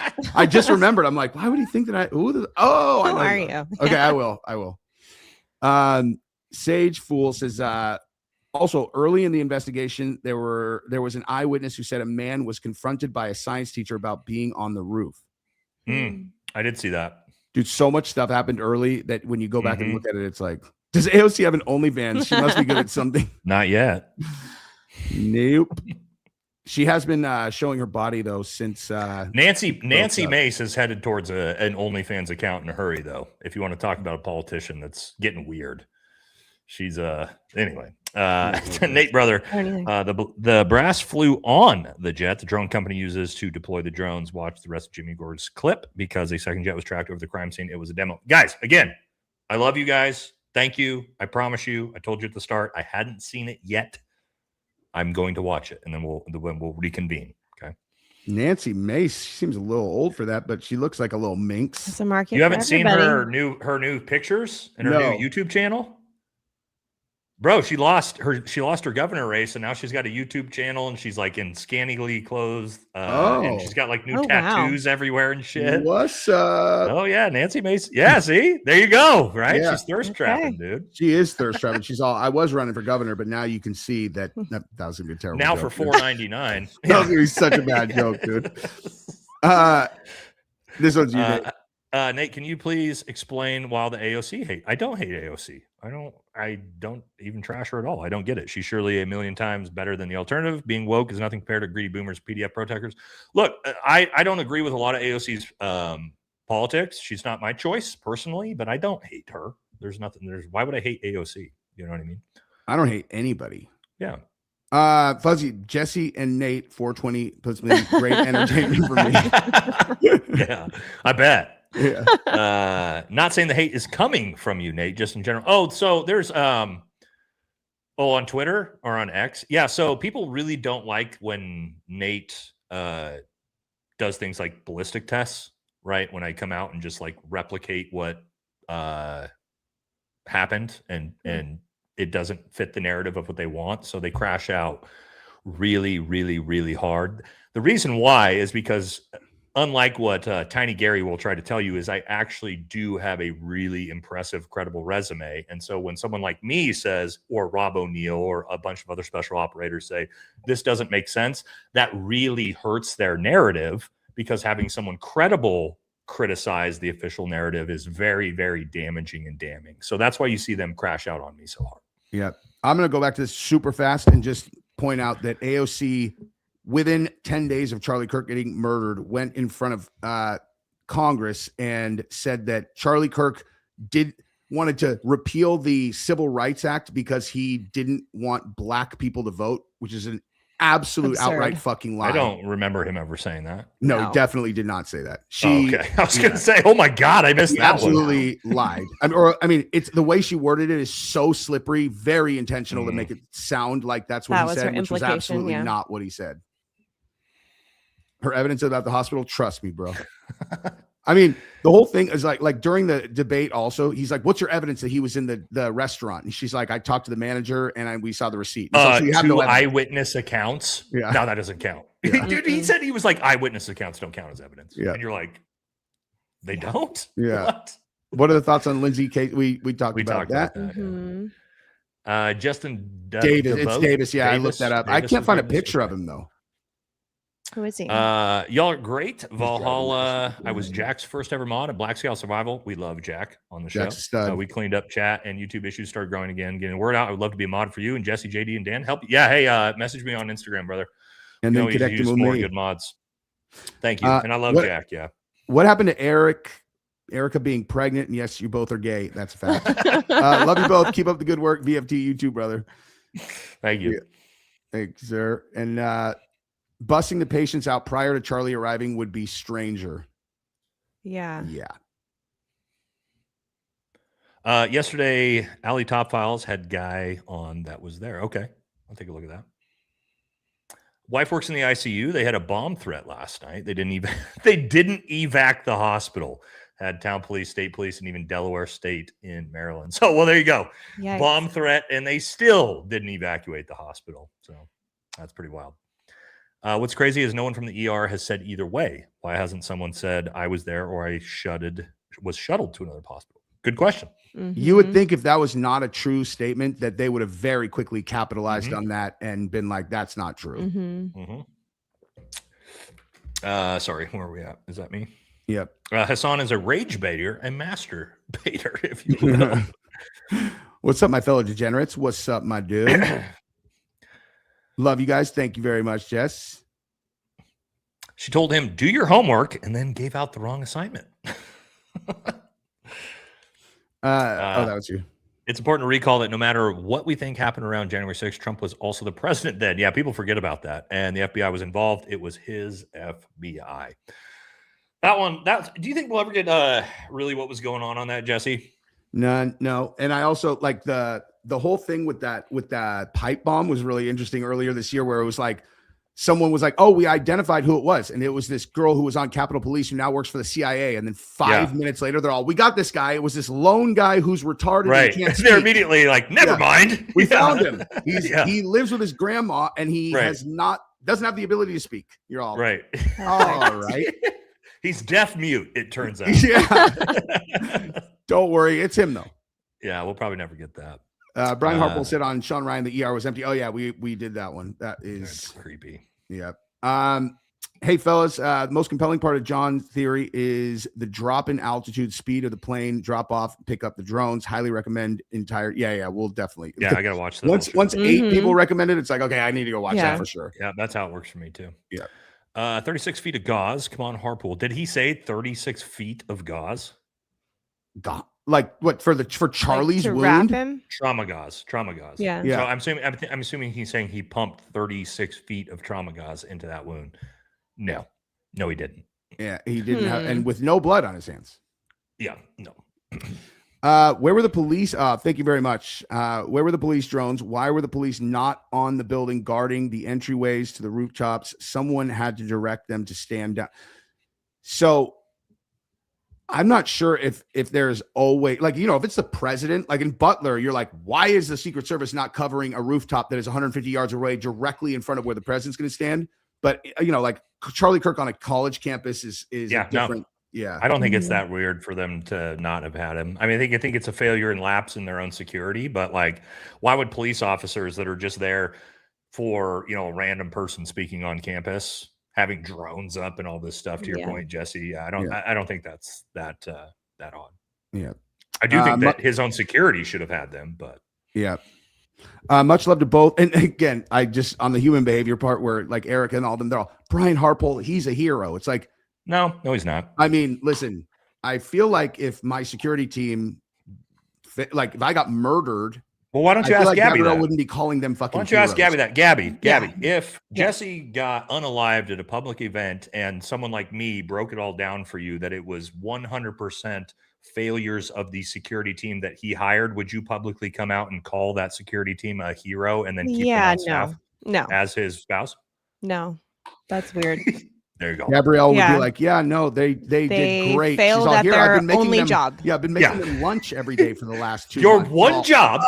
Your one job was to keep him alive. All of them are And like, he's dead. Don't feel So, very yeah. good. She's all, just keep eating the lunch. Just keep eating the lunch. Slow poison, dude. Much love to both. Great work. What do y'all think about Mitch in y'all's opinion? Does he have picks? No, he doesn't. No. CIK, many prayers, much love. And what about Hades playing over Colorado? We're gonna look into it. Yeah, we're gonna look into it for sure. We're gonna look into it. This one's you. Nate, does knowing the history of how the U.S. military has been used, does the motto of your unit feel a bit ironic, to liberate the oppressed? No, because actually Green Berets have done that pretty well across the country. For those, a lot of people don't know that one of the main mission sets of Green Berets is humanitarian work. So if you talk about some of the big earthquakes in Haiti and a lot of these different places, it's actually U.S. Army Green Berets that have been some of the first on the ground that have been able to actually facilitate and help with a lot of those things. So because we are always in about 93 different countries at all times. So when a big event like this happens, it's usually Army Special Forces. Because your guys especially, like, you guys integrate with the local populations. And our job, right? Like, let's say Vietnam or let's say Afghanistan. Did I go in there? I went in there with other Green Berets to try to liberate the Afghan people against the Taliban. Did we do a good job of that? Yes. Did our politicians then throw in the towel? Yes. So don't blame the soldier for what the politician sends him to do, is what I would say. Yeah, this Nate, do you think TR could mentally take that shot? Mentally, I see what you're saying, right? The level of stress, all of the factors that are combining. Could he take the shot? Yes. Is it likely based off of what we see with his ability to hit the target? And even now the prosecution saying, I don't know if you saw this, Jesse, Dan showed me it.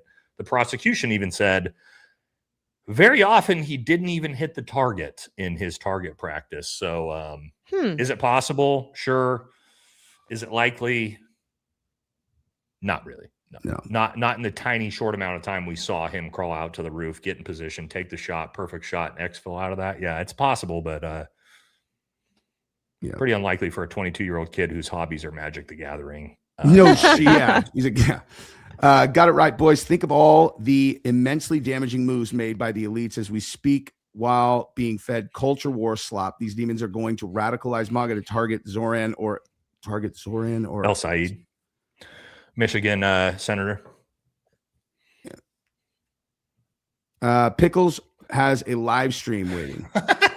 I think he's probably streaming now. I saw that last night. He canceled it because he's like, I'm too hungover. You guys were hoping I was going to do it, but I'm not. Nate, I was telling Jesse last night how beautiful your all wives were. You are a very blessed man. She was. Thank you, Michelle. And yes, Brittany is gorgeous. Yeah, Brittany, we married way up. We married way up. So I love that girl. It is what it is, man. Yeah. That's the truth. Knights Templar or Knights Hospitaler?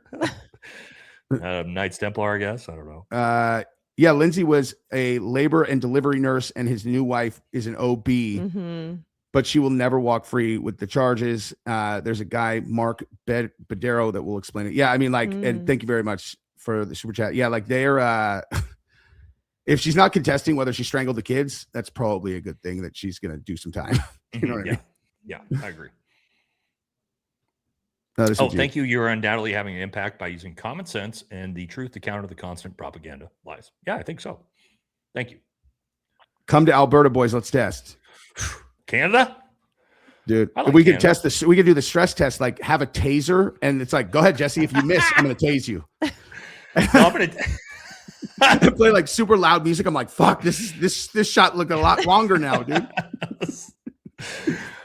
Dee says high thermal conductivity. Water touches every part of your skin and pulls the heat away continuously. Body can't shiver effectively. Body's defense get overwhelmed and can't bring blood back to the core. There you go. There's the actual physiological effects of that. God, I love having a smart chat, dude. Make sure the kids are fed. Yeah, we're wrapping up here in a second. All right. Yeah. It's good to see you, Nate. Yep. See you, Gabby. Bye, y'all. Okay. Love you. Here, there you go. Average body temp drop at death is 1.5 degrees per hour. Add snow, it takes 2 to 4 hours to reach 85. So yeah, but when she's keeping in mind, she cut her wrist. When you're losing your blood, right, and blood starts evacuating your body, your blood is what regulates your body temperature, and the more blood you lose, the faster you're going to lose that body temperature, right? So you got to keep that in mind too. Yeah, Don Cavanova, thank you very much. Katie, what's up? Katie says the Clancy case is horrific for all involved, and it sucks being used in a political battle. The failure, in my opinion, is mental health in this country. This is perfect. Docs play fast and loose with psych meds and don't reevaluate the effects. I agree with everything you just said, Katie. 100%. Same. We see a lot of this in the military with PTSD as well, where they try to loosely and over medicate a lot of our guys, unfortunately. So it is definitely an issue. So yeah. Hi guys, this is hard to say, but I was with someone who drugged me and planted things during the day. Wow. While I was falling asleep. That's crazy. See, this is a crazy one too. And this is like what Brittany brought up to me. She was like, yeah, there's a lot of potential of like, like you think about like Ambien and different drugs like that of like, dude, you potentially, especially when she talked about, I don't know much about it, but she talked about seeing herself strangle the kids.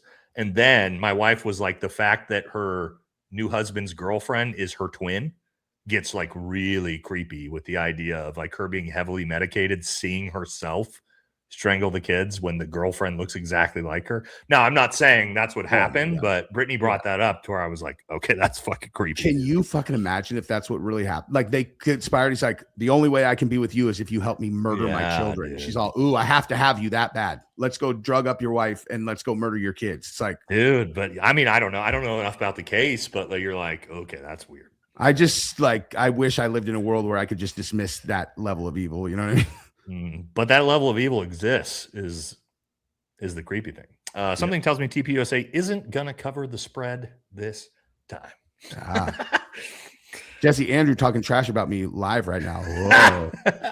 Whoa. Dude, that's like, could you imagine, dude? Like, Jesse, as a grown man, like with our just when you look at Andrew Wilson as another grown man, like there's just nothing about that guy that no matter what came out of his mouth could ever matter to somebody like us, dude.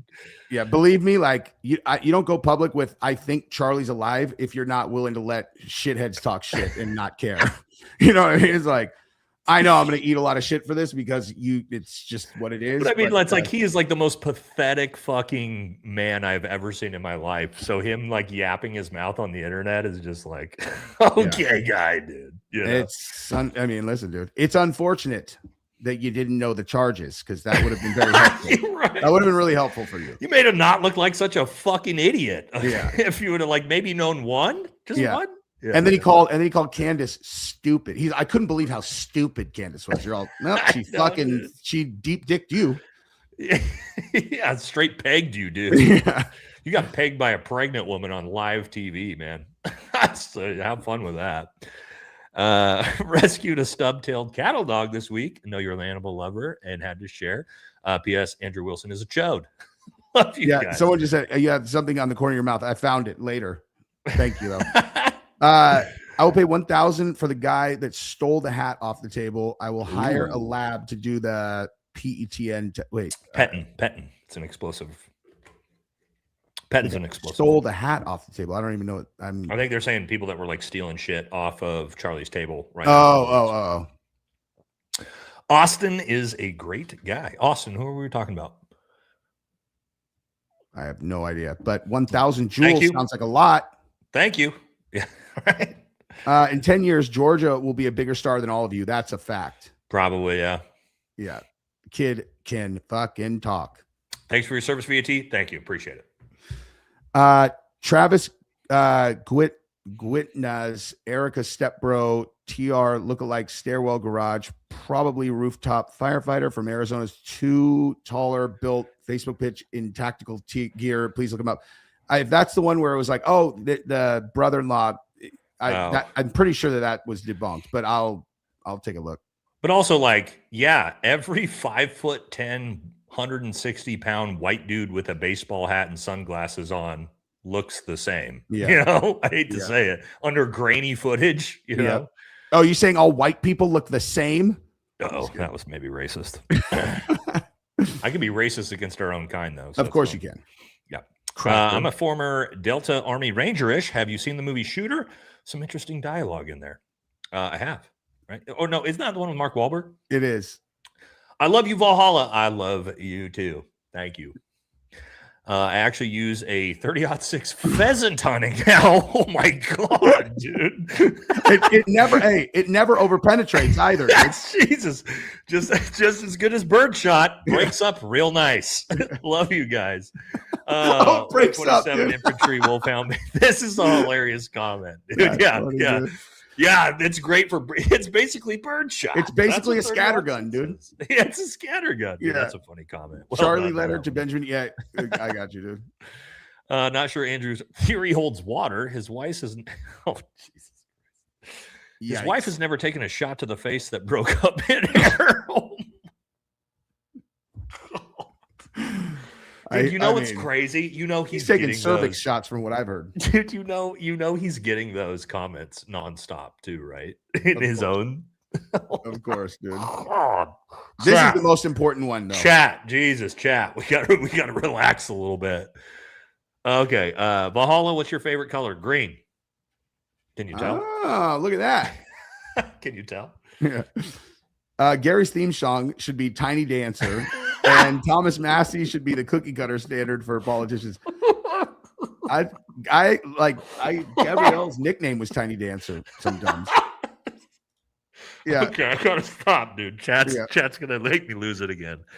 Okay, let's get it together.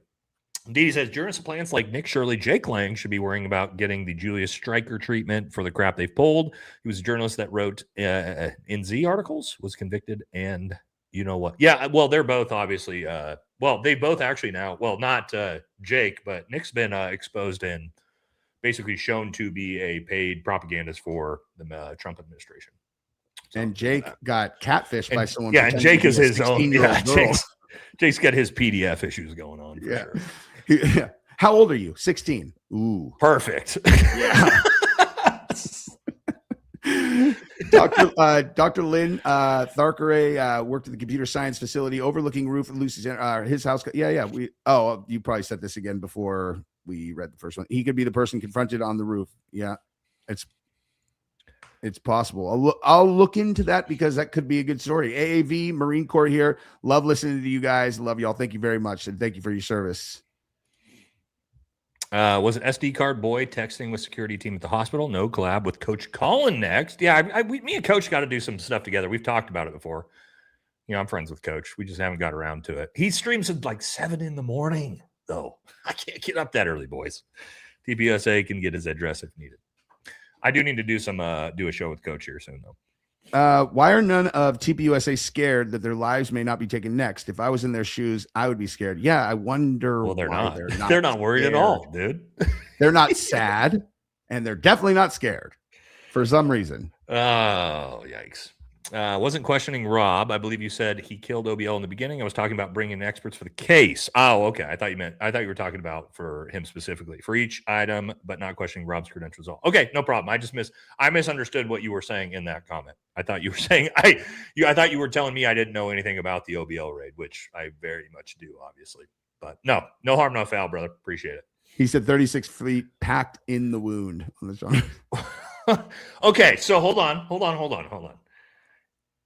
Maybe this is true. If you take gauze, it's very, very, very thin, and you were to like roll it all the way out on the ground, 36 feet of gauze is probably like it's still one a or lot, two dude. balls of gauze, maybe. But also, I've literally never heard anyone who does trauma medicine talk about feetage of gauze. So that's a pretty way weird to put it. Because I mean, listen, I'm very familiar with gauze because. That's right. Yeah. I've gotten staph on my hand,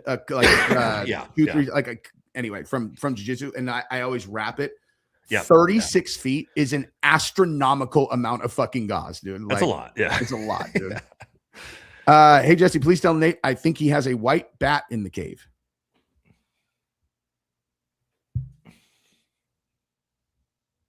That's a cow. Just got in, trying to catch up. Forgive if already discussed. Can we assume the exploding mic was a guarantee in case 223 didn't hit CK? His shirt puffing out wouldn't make sense either. No, we can't guarantee any of that, unfortunately. Is the exploding road mic a possibility? Sure. Is there issues with it? Yes. But there's also issues with a gunshot. You know what I mean? So we can't. No, we can't. We can assume, but we can't guarantee. Guarantee. Showing support for the 3-person podcast, Hunter, Valhalla, Jesse, sunglasses for all 3. I'm in. Awesome, let's go. I felt bad. Valhalla got the 3 previous super chats. So this 3. Oh, well, thank you. Very inclusive, and I appreciate it very much. Thank you. ADN's EMP vid is a really good watch. Answers a lot. Okay, I'll check it out. I'll text her and have her send it to me so I can figure out which one it is. Can't use the excuse just in case for evacuating the hospital when they didn't even have an ambulance at the event. Yep. Why is Gary Melton supporting TPUSA? I'm not a fan. Oh, this is like 8 months old now at that point. Yeah. COVID, Trump, and Kirk are all tests to see percentage of people willing to accept clear bullshit so they elites know they can implement the mark of the beast. Ooh. The old put it in their face, and that is a very well known whatever. Jesse, did you know this? What? Did you know the presidents on each of the dollars were all anti-Rothschild, anti-central banking system presidents? And that's the ultimate troll, huh? They put their faces on it. It's their trophies. Yeah. So to your point, what you just said, all of the people that are on coins and dollars in America are trophies for the you-know-who. Isn't that weird though? But yeah, so to your point, they do stuff like that. Look into Charlie's letter to you know who. All right. Video showing low-C roof vents bigger than a man. They're only 2 feet tall in real life. Shooter would have been 18 inches tall. Black Pixel Man. Yeah, he is kind of a Black Pixel Man. Jesse and Nate have a once a month stream with the ladies, obviously, if they want to. Well, I was just literally talking to Jesse about this earlier. Guys, I would love if Brittany would maybe Jesse, that's the way we could do it. Maybe do it if with we Gabrielle. could get if we could get maybe I could get Brittany to do it if Gabrielle's on too. Oh, Gabrielle will be fucking stoked to do that. So I do, guys. Brittany does not want to be in front of the camera, which drives me crazy because Jesse knows her. She's like, Brittany is so charismatic, and gorgeous, and like she's the perfect on-camera person, but she's nervous and she doesn't want to be in front of the camera. So maybe we could do it if we could get. Maybe I could convince her to if Jesse and Gabby are doing. Hey, just tell her it's members only. There's only gonna be a few people on, and we'll have like thousands of people actually on. That's a good idea. That's a good idea. That's a good white lie right there, dude. Yeah. Don't tell her if you see her. Yeah. Catching the stream late, but the Candace episode that TPUSA was referring to is 235, where she said she'd burn it to the ground if and that she's a Mason. Wait, burn it to the ground and that she is a Mason?